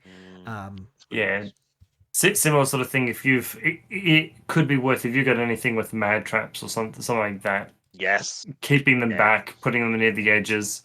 That's a real threat because they take up more space than just that little model. Remember, they essentially take up a 16-inch circle. Right, where you go, if you land here, there's a chance that you get immobilized 2, I think it is, or 1, I don't know. Yeah. Or you just fucking die. Exactly. No, it's really good. Mad traps, mines, 360 TR bots, all really good things to protect your deployment zone and make it easier to deploy. Ability to trade up if you have, because obviously you're trying to get points on the board. So if you have models that trade up well, I think they're great. And drop troops. Obviously, if you can bring drop troops and take advantage of your opponent's poor deployment, or if you break a hole in their lines and then bring a drop troop and do the damage, I think that's pretty powerful stuff. Yeah, we did a challenge a while ago, and I think it really shines in this mission, which was the no risk encounters. This is one where you really want to try and push those no risk encounters. So you just get conserve points. Yeah, for sure. Well, we've got through 3 missions. Anything else you guys want to mention on that one? That's about it I can think for on that one. I think I'm really glad that this is round 3 on day 1, because for me personally, even though I'm not competing this weekend, I always feel like by round 3 on day 1, my brain has turned to sludge. All right. Yeah. So and apart from the fact that drop troops can come on all sides, there's not a huge amount of stuff you have to remember to play this mission, right? You're just like, okay, I'm gonna try and kill everything. Yeah, fair enough. Shoot things, don't die. Yeah, shoot things, don't die. Exactly. Shoot things, yeah. I was gonna say, just quickly, can we take a quick break? Yeah, of course. Get another beer. Yep, just a second. I'll just pause and if this. the Patreons or the cocks want to say anything and ask any questions, by all means, dudes. Yeah, I love talking to my cock. Oh god. Let's go. Okay, and we're back, listeners. Just a quick break, and now we're gonna jump straight into what will be day 2 of Burn City Brawl. So round 4, first up on Sunday morning, once everyone's got a hangover, is going to be Mind Wipe. So Jacob, if you want to... If all's gone... Oh, sorry, I was going to say, if everything's gone successful on the Saturday night, at this point, John from Geelong has dropped out of the tournament. Oh no! Don't say that. We don't want people to. We don't want people dropping between days. You can get. We work hard. We play hard. You can get as drunk as you like, as long as you turn up on day 2. If it helps, just keep drinking. If John makes it to day 2, I'll be as disappointed as I would be if I came 4th again.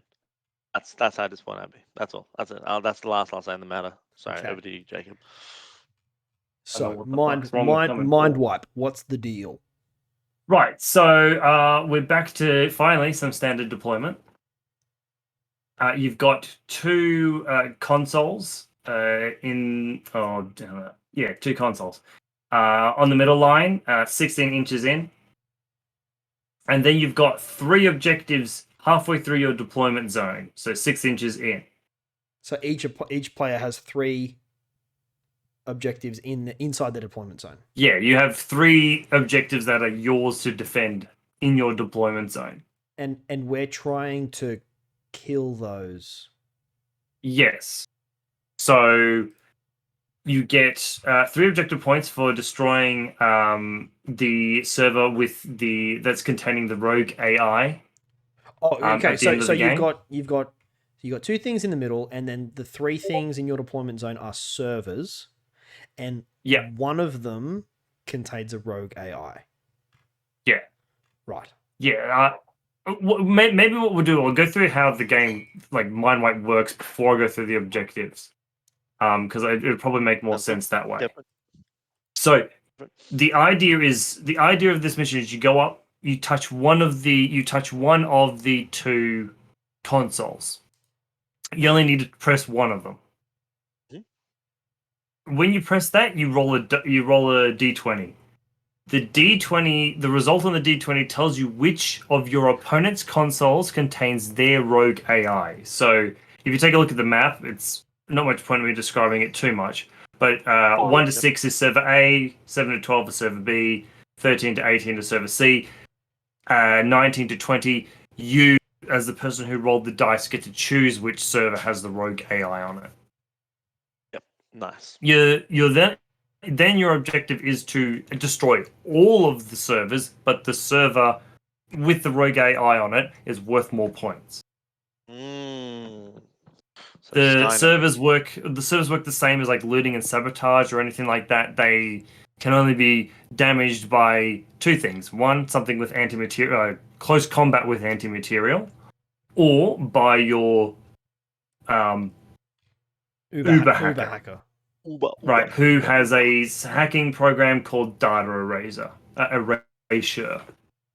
right, which is damage 7 DA, damage 17 against BTS. If the server fails that, they lose those many wounds. Mm-hmm. Yeah, standard for like Trinity, but for just specifically this server. Yeah, sounds pretty strong. Yeah, well, I'll go through the rest of the little nitty gritty when we get up to it. But then to the points at the end of the game, you get 3 points for destroying the server with the rogue AI on it. At the end of the game, you get if you have destroyed the same number of enemy servers as your opponent, you get 1 objective point. At the end of the game, if you've destroyed more servers, you get 2 objective points. At the end of the game, if your server with the rogue AI on it is not destroyed, you get 2 points. And then at the end of the game, if none of your servers are destroyed, you also get 1 point. You then get 1 point for activating a console. And then there's 1 classified. Yeah. Okay. So this is like a remix of Unmasking is probably the best way to put it. Yeah, that's how Josh in our Patreon chat, who's listening live at the moment, that's exactly how he's described it. It's like Unmasking with server boxes, and instead of you picking which one the target is, it's random based on the die roll. Yes, so no one, including your opponent, knows which one they have to like really defend. Right. Yeah, the other difference as well, though, is that you don't get to pick where they go. They're in a specific position predetermined Yes, that too. on the table. So yeah, it's similar, but a little bit different. So how do we get 10 points? So to get 10 points, you'll get 1 point by activating the console. So that 1 point's basically a given because everybody has to activate a console, right? It's pretty much you have to have destroyed all of your opponent's stuff and get none of your stuff down, like destroyed. Right. Wow. Good luck. Good luck. Yeah. Okay. And destroying consoles, one thing to really remember is that it can only be done in close combat or with the Uber hacker, but mostly close combat is the thing to remember. And it's got to be things that are anti-material, so double action or explosive. And additionally, can't be done in the first round. Yeah, that's a huge one. Apparently, a lot of people do both in the first round. Like, what the fuck? I'm like, how are you this much better than me at this game? To even get in the position where you're going to achieve that in the first round. Like in the center of your opponent's deployment zone. How did this happen? And Jesus Christ. the other thing with the console is, unlike other games where like you can either turn it off or on, or you can both touch the console, in this one you can only activate. Each player can only activate a single console. So if I push the console on the left, that locks it out for you. You have to access the other console. Yeah, so an activated console cannot be deactivated or activated by the other player. Right.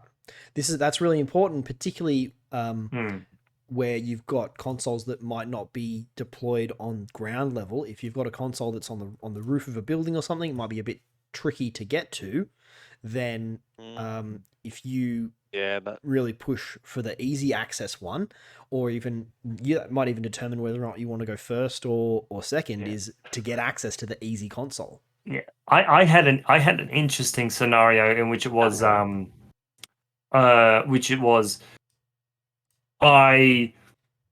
is that if you know where your opponent's Uber hacker is, and if it's a certain profile, like again, I'll go back to the Azura lieutenant with the level 2 lieutenant, and if they've got the Uber hacker, that's 4 orders for that single model.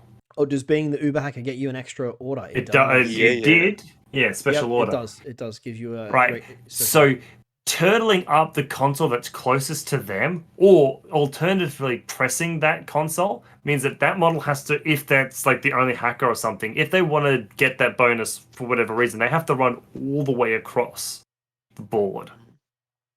So you could, like, it's like, how many times have any of us rolled that to activate a console on a whip 13 or 14 or even a 15 and have rolled and missed it, right? If you're stopping that hacker from getting to the button that they've placed their good hacker near, you've now forced them to roll potentially to roll a worse roll, or to waste orders to get to that button. Yeah, I get what you're saying. So are you saying if you have repeaters overwatching the middle consoles, it'll make it riskier for the opponent's hackers to do it? So therefore, well, I'm saying because they can't reactivate it, you just press the button near their good hacker, and they can't touch that button anymore. Oh, yeah. So okay, gotcha. You aim for the button on the left, and then you put a repeater around the button on the right. You can, or just meaning that they have to go to the button on the right, and to get there, they've got to go through your repeater network. Yeah, something like that. That's right. Yeah, no, I agree. I think the middle console has a lot of play in the scenario, in the sense that if you're going first, you get to determine what your opponent has to do in the sense of what console they press, and therefore if you have any mines, mad traps, crazy coils, you can make their life hard. Or if you have aero pieces, their life really hard as well. Which is, I think that's pretty interesting. I think, and obviously you want to make it as easy for yourself to press the middle console as you can. So I think there's a hacker bonus in this one. Is that right? There is, yeah. But same as usual. Yeah, but the thing is, if you're putting a hacker in to touch the console, if the enemy has any hidden killer hackers, you're really putting them at risk. because there's no exclusion zone in this, right? So Yeah, so there can could have be a a hidden deployed killer hacker right there, waiting right there, in exactly, wait. waiting patiently. But I mean, that's why I mentioned you push one and then put a repeater on the other one, because that means you Mhm. don't necessarily have to just have a hidden killer hacker. You could have that hidden Many killer hackers. hacker as well as however many other hackers that you've got on the board that your opponent's going to have to contest with at the same time. And the Yeah, the other thing to consider in this mission is it might be probably a good example is O12. Probably don't have the biggest access to DA. Oh, sorry, anti-material close combat weapons. I know they've got D charges, but I don't think they really have much DA or explosives on them. D charges is all you need. No, they have what's his name? There's a Vanguard Varangians. Varangians. Yeah, surely they'd have it. Yeah, but they're really easy to kill. No, they're really hard to kill. They got Oh, smoke. not they got, really. Mate, They got get. they got armor 2. They're real good. They got smoke. They got all of it. Everything's Infinity. Everything's easy to kill if you Actually, depend on your Varangians got AP close combat weapons, except for the one that's got a trench hammer. So the only one you can take is the trench hammer. Hammer profile, but that's still a pretty good profile. So, I feel like you want to have, if you can get access to a decent array of D charges, just like what Val was saying, like D charges are the way to go. Yes, I think so. I think D charges, and a drop troop with D charges, fucking more power to you. I think we spoke about the middle consoles being extremely important. You have smoke to guarantee an easy and order efficient way to press it, so that way you don't have to fight your enemies' arrows. By more power to you, because you just want to get in, push the button, know what you have to do next with as minimum fuss. If you go first, if you have mines, have we dropped out? No, we're still here. Oh, sorry, I just heard something. And then if you have mines or crazy koalas or repeaters, make life as hard as possible for the opponent. Now, in terms of the Uber hacker themselves, one thing that's new to me is the fact that you can be in a state. You can be your Uber hacker can now be in a marker state. So if you have an Uber hacker with, killer hacker, killer hackers make good Uber hackers because they can go into cyber mask, or if you have camo marker, if you have hackers who can go into camo, big advantage there because you can go into camo and then set yourself up for that last turn rush to go and get their console.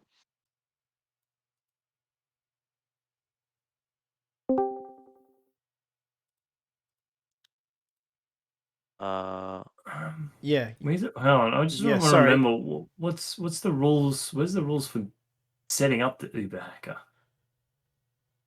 You just pick a hacker. It's the Uber hacker. Yeah, but they have to be on the table. They can't be in a market state. So if you're going first, you can deploy as a model and then go into the market state. If you go second, you have to survive a turn. Oh, right. So I was just saying it's in the data erasure. No. It says the trooper must always be on the table as a model or as a marker. So you can deploy as a marker, but you can't. But you can't be hidden, or you can't be hidden or a drop troop. You got to be on the table as a model or as a marker. Right, that's so strong. I wonder how. That's great for killer hackers and hacking devices pluses because I mean they get to use cyber mask. That's right. That's what I was saying. But the thing is, it's even better for camouflage hackers because they can just deploy with Uber hacker in camouflage state. Yeah, which is really strong. no. Also, I guess the Kenren can be, in hollow echo state. That's interesting. Definitely. That's pretty cool. But So, I think DA charges, and double action as backup to the Uber hacking program is a must. Yeah. You don't want to put all your eggs in one basket, because so much is dependent. Like the whole mission basically is dependent on you being able to destroy these things one way or another. So, and that's something to consider as well when you're deciding what attack vectors you want to consider. Is if your opponent's only got 2 or 3 things that have have anti-material or have D charges as well on top of the Uber hacker, then those are your priority targets.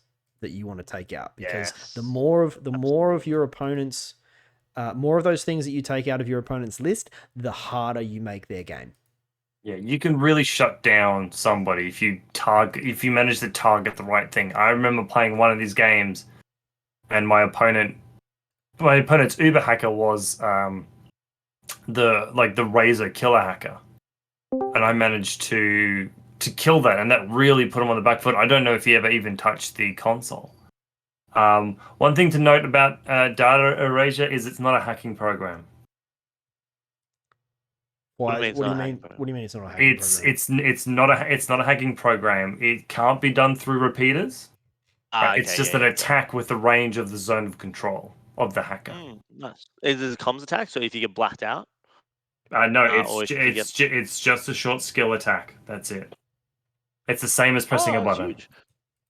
So in a really niche thing, I guess, if you have a Dartok hacker and they get I guess isolated, which turns off their hacking device but doesn't put them in No. isolated for that veteran, they can still do it. It is a hacking program.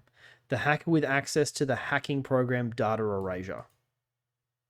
But then if you look at data erasure, it doesn't say Yeah, anything. I think in this case they're literally calling like the hacking, like they're calling it a hacking program just for the narrative of the event. It's not actually, it's not actually a hacking program. If only we have TO to make a ruling. It says it does say there that it is a hacking program. There's a specific dot point in the under data erasure. It says that the range of this program is the hacker's zone of control. It cannot be used through a repeater. It says it's called a program there. It's definitely a hacking program. It says the word program a whole bunch of times, which tells me that if you get isolated, then you can no longer use this.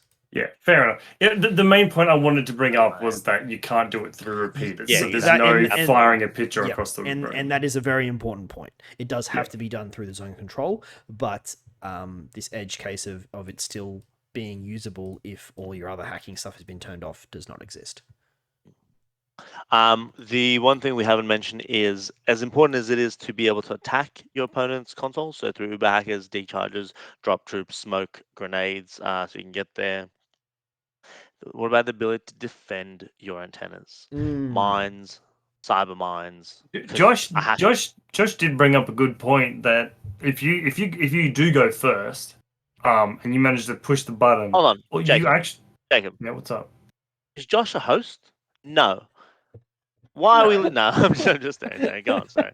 But if you manage to make that console that you didn't press like a bastard to press, like you don't have to defend your servers anymore. You just have to defend that button. Because if without them pushing the button, they can't. That's the roadblock that you have to get through before you can do anything else. So So it says servers cannot be attacked by a player until that server has activated a console. Oh wait, can Kevin actually speak? Well, yeah, I did. Yeah, he can maybe jump on. Yeah. Just type in the chat because I don't think he's listening. Sorry, listeners. Kev, who is currently in Albania, has tuned in, so he might stage dive the podcast if there's a couple minutes that he can jump in for. It'll be real embarrassing when Albanian mate, like Wi-Fi's better than just like our actual internet. Oh yeah, it definitely is. It definitely is. But yeah, I think that kind of covers most of what we want to look at for mind wipe. I was just gonna say defending your antenna. I think that's really, because even cyber mines are really important now as well in this one, because the fact that hackers are going to be coming forward for sure. So cyber mines or EM mines, whatever the fuck they're called. They're actually pretty good now. And the last thing, you want to deploy in a way which gives the ability to attack all three consoles because they're randomly generated, they're randomly determined, so you don't know which one you're going for, right? So if you deploy all your attack pieces or your DA stuff or your hacker on the right side, and then the console ends up being on the left side, it's just what you're making. You've just made your life a lot harder than it needs to be. Yep. if you can avoid it, of course, depending on deployment zones, etc., etc. If you could talk, should we let Kev do our last and one at frontline? It looks like Kev's joined in. So Kev, you can leave the discussion as we move into round 5 frontline if you like. You can start by as I'm G'day, sitting in the Kev. sun and I'll be just talking Infinity. Krenna's that's maybe really happy about this. That's fucking awesome, mate. Can you just start? Can your first point of mention be just giving us a definition for tempo, please, Kevin? No, don't. Right. And no, mate, it's whatever you want it to be. Thanks, babe. Thanks. Oh, wow. Jesus. This tempo discussion is killing my tempo for this fucking episode. Yes, Jacob. With the banter. No, jump in, Kev. Go for it. Just keep mentioning tempo, and eventually someone will get bored enough, and you'll win the game. Or I don't know how it works. Just making sure that Rob Cantrell can't actually listen to this episode without pulling his hair out. That's all. That's pretty much it. I appreciate you trying to define it. I think it's probably a worthwhile topic, but yeah, I don't know what it is personally. Neither do I. But yeah, any thoughts on the mission lineups, Kevin, in general? I mean, I don't know. I can't remember how we chose them. I think it was between myself, Peter, and you, Nick, that we decided the 5 missions. And Frontline being the 5th one just seems to be a good idea because it's the second, mission on day 2, round 5, nice and simple. Helps pretty clean killy. up the tables. So a lot of it came. Yeah, exactly. A lot of it came down to practicality. In that, all the missions on day 1 have 3 objectives along the middle line. So that makes day 1 easier. And then day 2, you got loads of objectives for mind wipe, but then you just take them all off for the final round. So it's more of just ease of not having to go back and forth with different setups and things mostly. Yeah. Okay. Yeah. No, that definitely makes a lot of sense. But anyway, yeah, just can't be on too long because we've just arrived. Eurocaster, and we've got to go check out a castle. But that's my great. thoughts on Frontline is it's highly classified with more steps these days. So it's actually quite a fair bit of thought process. Sorry, there's also a rooster just kind of next door. There's a fair bit of thought to go into the mission. Seeing as 4 of your points, 4 out of the 10 points are on classifieds, and the rest of it's not scored until the end of the game. So it's an interesting mission in ITS 13 compared to previous ITS years. And yeah, I don't know what else to say about it other than take AD and lots of infiltration. That's my thoughts on Frontline. Well, thanks for jumping in, Kev. By the looks, Albanian internet. Credit's saying, tell me I stay on for a bit longer. So I was going to say that the internet in Albania on the other side of the world is better than he's coming through. He's coming through clearer than Val. I'm just gonna. Yeah, they're not wrong. Cool. Well, if you you can stay on for a bit longer if you want, Kev, or you can just jump off. That's all good. We'll jump in and have a look at Frontline, which is on page 32. Let me just bring that up. All right. So after a bit of the mind slush that was mind wipe, we've got a nice palette cleanser for round 5. Another sort of classic Infinity mission of Frontline. You've got standard deployment zones, 12 inches, no special consoles or anything. And the sort of area between the 2 deployment zones has been split up into 3 8-inch zones. Yeah. Your mission is to at the end of the game dominate as many of those zones, dominate the middle zone, dominate the front zone, and dominate the close zone. You want to dominate all those 3 middle zones of the table, and they're worth varying number of points. And there's also 4 classified objectives, which is, I mean, we talked about 3 being a lot of classified objectives when we spoke about Firefight. Frontline's even more. 4 classified objectives is really, really big. Just like Kev mentioned on his special guest appearance, it's not dissimilar to highly classified with extra steps, right? the good thing about this one is you can, if you've done unmasking acquisition with them, you can just go ham on your specialists here because you're not going to lose points for losing them. So you can really double up and make sure you get those 4 classifieds because I mean they are 40% of the potential points. Yeah, that's right. And so just to break it down, here's the actual breakup of the main objectives. You've got at the end of the game, dominate the nearest sector, which is the one closer to your deployment zone, 1 point. At the end of the game, dominate the central sector, 2 points. At the end of the game, dominate the farthest sector, is 3 objective points. To dominate something, you have to have more points in that zone than your opponent does. So that's how you can get 1, 2, 3, 4, 5, 6, and then the final 4 is on those 4 classified objectives.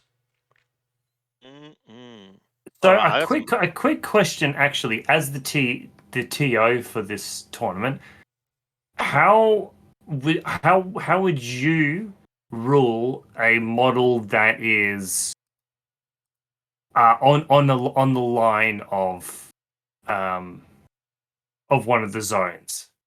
Let's not say like equal. Let's say they are in more than one zone than the other.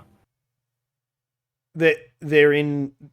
I mean, which is the majority? Are they like exactly 50-50 in one zone or the other? I want to know both. Right? If they're 50-50, what do you do then? If they're while it is geometrically possible to be exactly 50-50, the practicality of that actually happening are so minimal that that I don't think it can physically happen in reality.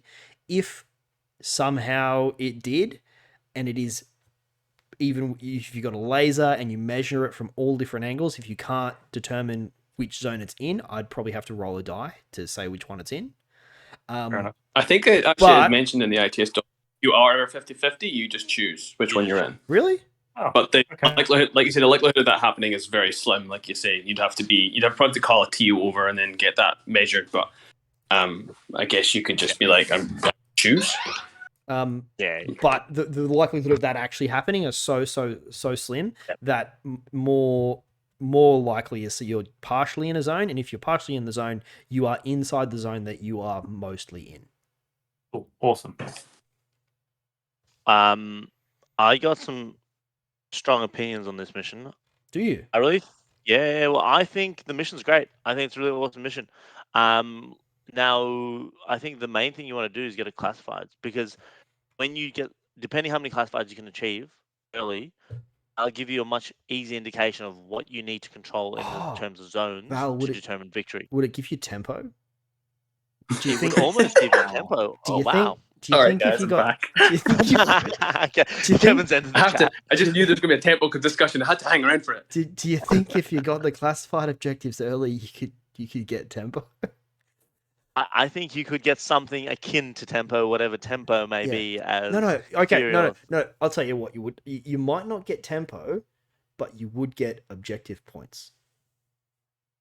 Yeah, I think that term, like getting tempo, means it's a hard thing to disguise. Like you're in control. If you have points early on, if you get 4 classifieds in turn 1, then your opponent has to be like, shit, now I have to get 4 classifieds in turn 1 or completely dominate off all the zones. So by, I guess, that point of view, yeah, you're putting pressure on your opponent to make to catch up. So you can kind of sit back and just bat them away. Yeah. But at the same time, when I'm looking at the classified objectives here, it is different to something like countermeasures, for example, because in countermeasures, the number that you're achieving isn't really important. What is important is that you're achieving more than your opponent is. Whereas here, I've got 4, you've got 4. Those 2 things, while me achieving 1 means that there's more points you need to make up from somewhere, it doesn't necessarily mean that you have to counter my objectives by achieving your own objectives. I mean, your own classifiers. I would only say that it's probably more important to do more in countermeasures because there's objective points tied to that. But I would say in this one, you're just looking to get those 4 classifieds Well, the thing is, right? like if you've got- completed, and you're sort of just looking to kill specialist or something like that to try and slow your opponent down. If you get all 4 done in the first turn, the main not thing gonna is you get all can 4 sort done in the of first turn. That's yeah, like but if you could very in unrealistic. Fantasyland, you get to relax for the other 2 and just concentrate on slowly pushing forwards. It's not that fantastical either. I've played a few games of Frontline where, because you could draw 4 classifieds, well, technically you're drawing 8 classifieds. You're drawing almost half the deck. You can kind of you end up picking and choosing what you can actually do. Yeah. I've had situations before where you've had an infiltrator who's a veteran who's got D charges completing 2 to 3 classifieds in the first turn. They're in the midfield, they're next to an HVT, they can do an HVT classified, D charge classified, and they're sitting in the middle of the table where they need to be for the end of the game anyway. And it's not that difficult for your opponent to do it, providing of course you're building a list that is, by doing a mission, by building a list that allows you to move into the midfield easily, you are also able to do the classifieds more easily, because there's no exclusion zone like there is in countermeasures where you've got to spend a couple of orders or a first turn getting to the HVT. Hell, you're probably already there, especially if you've got impersonators or AD. You can quite easily do. I've had a game before where someone's completed 3 classifieds in the first turn, and then the fourth one was secure HVT, and I ended up doing number. Yeah, if you've got a camo forward observer veteran with D charges, that's like an easy way of getting net undermine, sabotage, and whatever the hell a veteran can, which I think they can do something with the HVT. A lot of the time, a lot of the time, and this is just from my perspective as well. A lot of the time, the HVT classifieds are the ones that you don't necessarily want to do, because they can sometimes be a bit harder because your opponent can be hunkering down their HVT and that sort of thing. But I feel like when you've got so many of them, if you can get like 2 or 3 or even 4 classifieds done on a single point, it reminds me of at Nova Corps, I was able to get like 3 classifieds on all in around the same zone, because I was able to just impact the HVT twice and then something else that was very close to it. So it's something to consider when you're picking your classifieds. Yeah, which direction you want to go with. Yeah, the classifieds are a huge swing. Like, instead of having to control 2 zones, you can just do 3 classifieds. Or your zone, and you're on 4 points. Talking about... you're probably going to say what I was going to say, Kev. Go for it. Oh, sorry to derail the conversation. I don't want to take up too much more time, but about the zones is the swing is really where the zones are, because you get 1 point for controlling your own zone, but if your opponent takes that away from you, they get, correct me if I'm wrong, 4 points? 3. Wait, 3. 3. Oh yeah, it used to be 4, but 3. Yeah.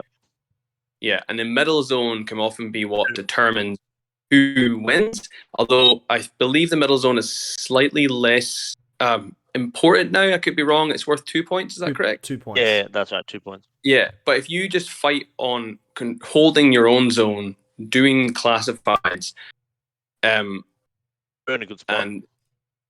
And sorry, what was that? You're in a good spot then, aren't you?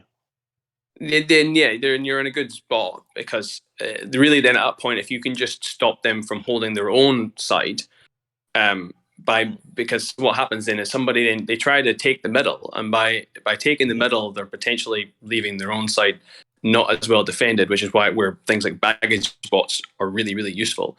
They end up taking their own side and then just winning, even if they've got more classifieds than you. So it's still important to hold your own side. Yeah. I think one of the things I mentioned in the notes is assassin models. I think seeing just how important the classifieds are in this mission, which I think we've all kind of established. Having an assassin model which can take out something like a Sophatech, a Dr. Worm, or a Pavati, which are those double specialists, or really just go after your opponent's specialists in a way which forces them to just concentrate on the zones. I think that's a really strong play if you've got that in your list. Yeah.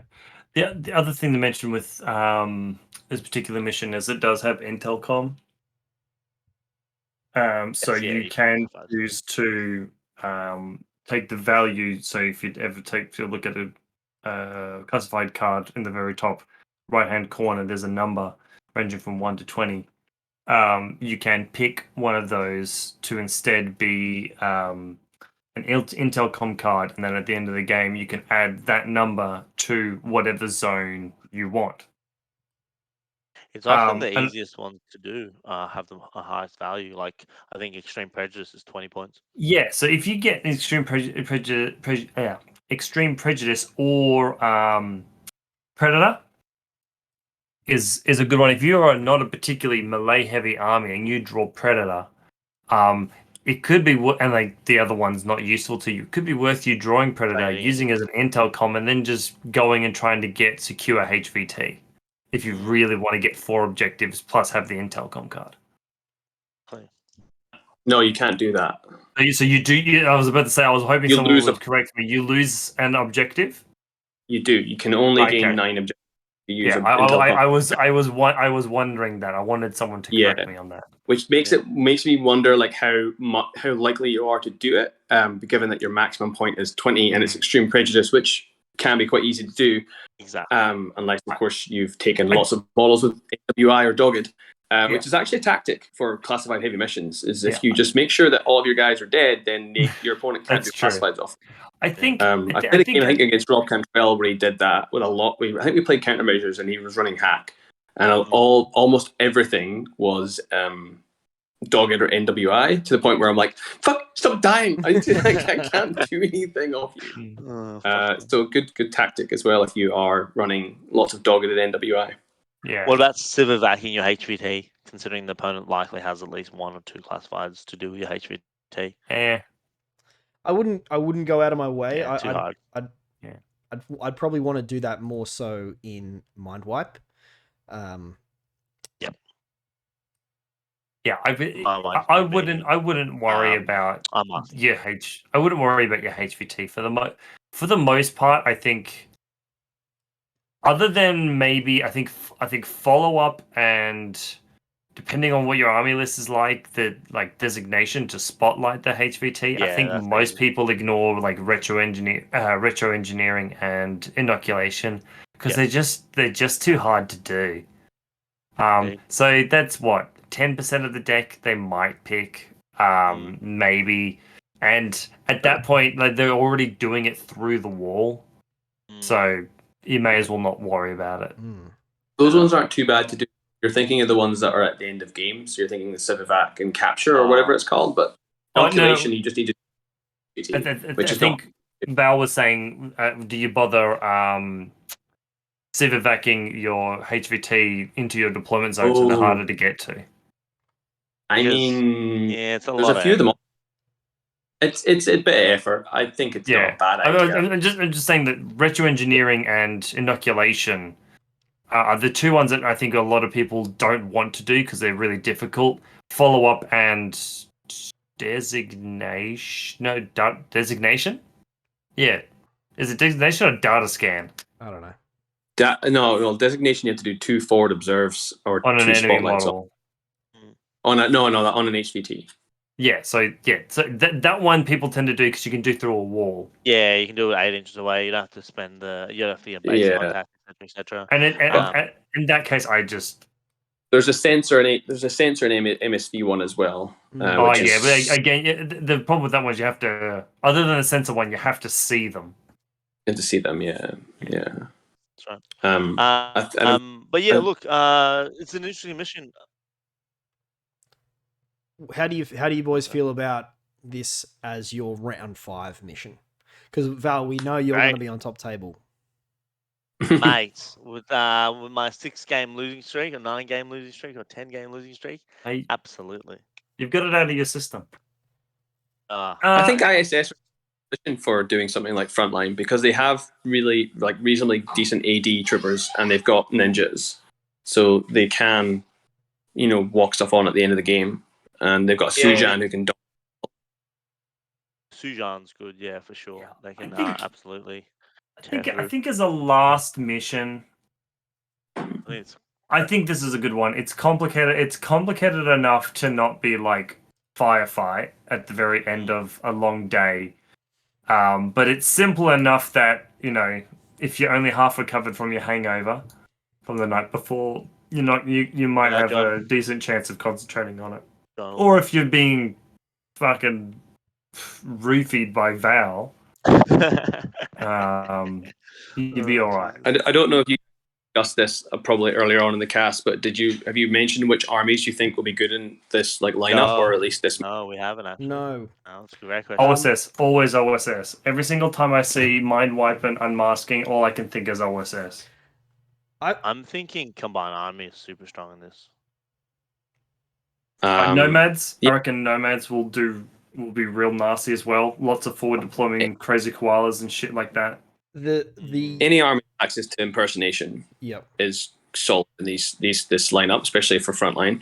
Any army with access to relatively expensive AD, or like hidden deployment troops, which people tend to take, are quite strong. I think as well. Or not strong, but they just have a few of the missions have hacker bonuses as well. So if you've got good hackers that you want to take, like everybody who plays Nomads, then that's not a bad choice. Good point. I honestly think that assassins will be really good for all of these missions. A lot of them require you to be right up in people's faces.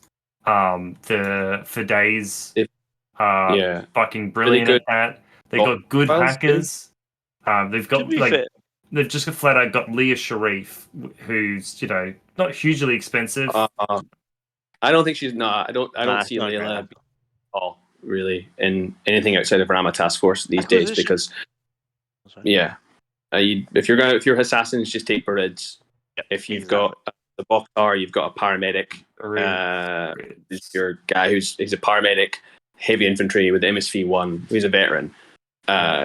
Suck that, just want to do all the things. I'm proper afraid of that Bokhtar.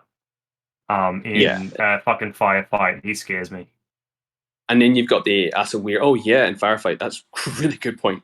And then you've got the Asawira Doctor, who again, heavy infantry doctor, can do a lot of the paramedic classifieds as well, and is a very good gunfighter. In a bunch of these missions as well.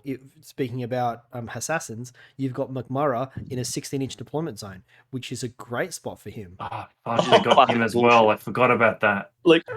I still don't know why they gave. Well, I do know why they gave assassins McMurrow, but I just don't. They did not need it. Did not need it. Well, the acquisition and firefight actually go against assassins in the sense that the impersonators can't go as deep unless without a roll. No, definitely. Very good point. The 16-inch deployment zone does hurt its impersonation and a little bit airborne deployment as well, because they can't walk on that 12-inch line. They've got a smaller strip to walk on. Yep. Well, sorry. One more thing before I go, I want to mention on Frontline is it's the only mission I think that has retreat but doesn't end in retreat. So even though Frontline is highly classified with more steps, it's also annihilation if you want it to be. Where does it say that? So it's really weirdly written. So on Comlog it's easier to see because it just says there's retreat, but it doesn't say it ends in retreat.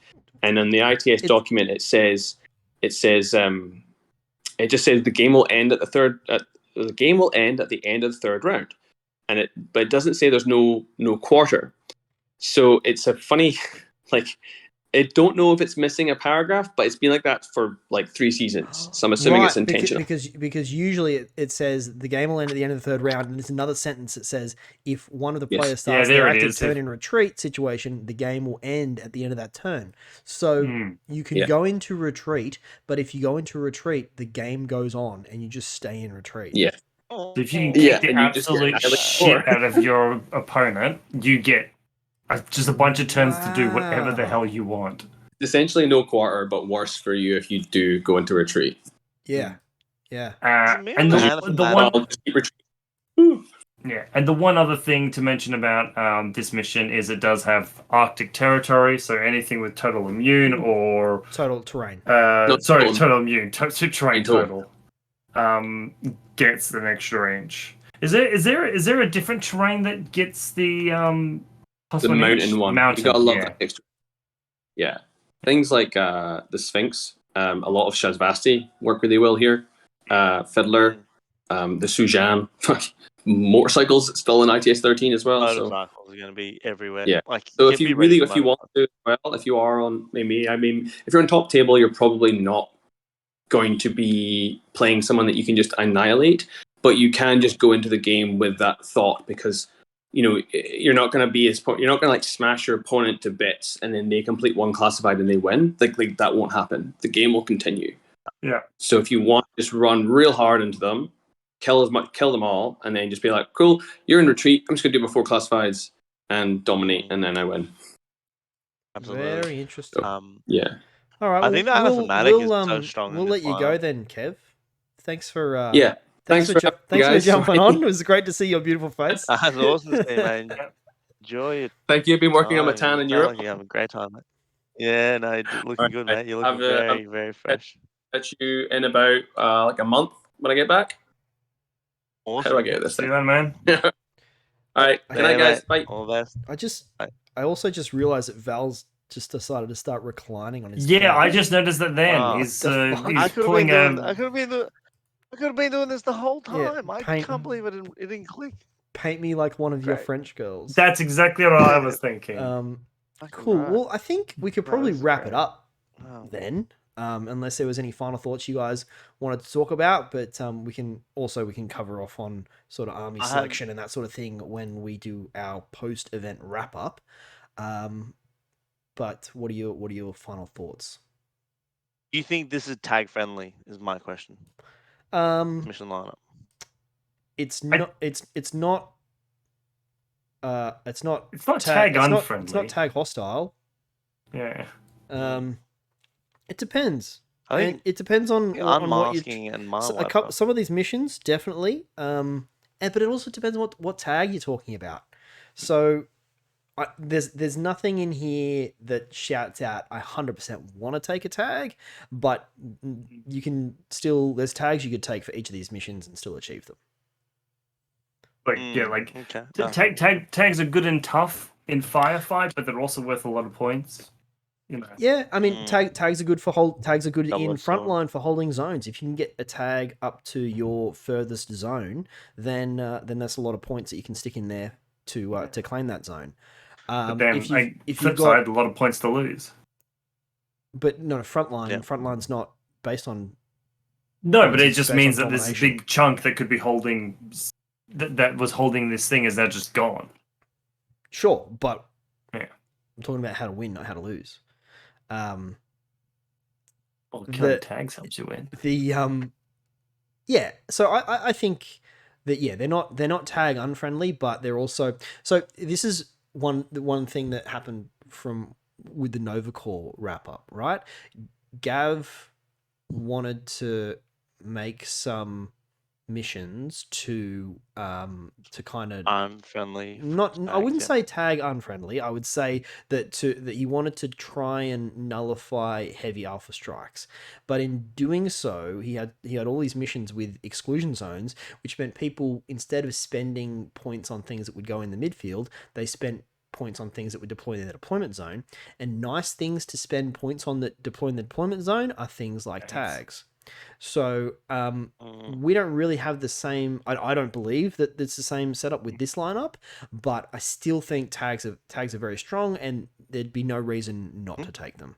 Yeah, I mean, you've done well as far as like that sort of thing. Tags work in every single one of these missions, but not so much for like mind wipe and unmasking, they don't help do the main objective, which is touch a button or whatever.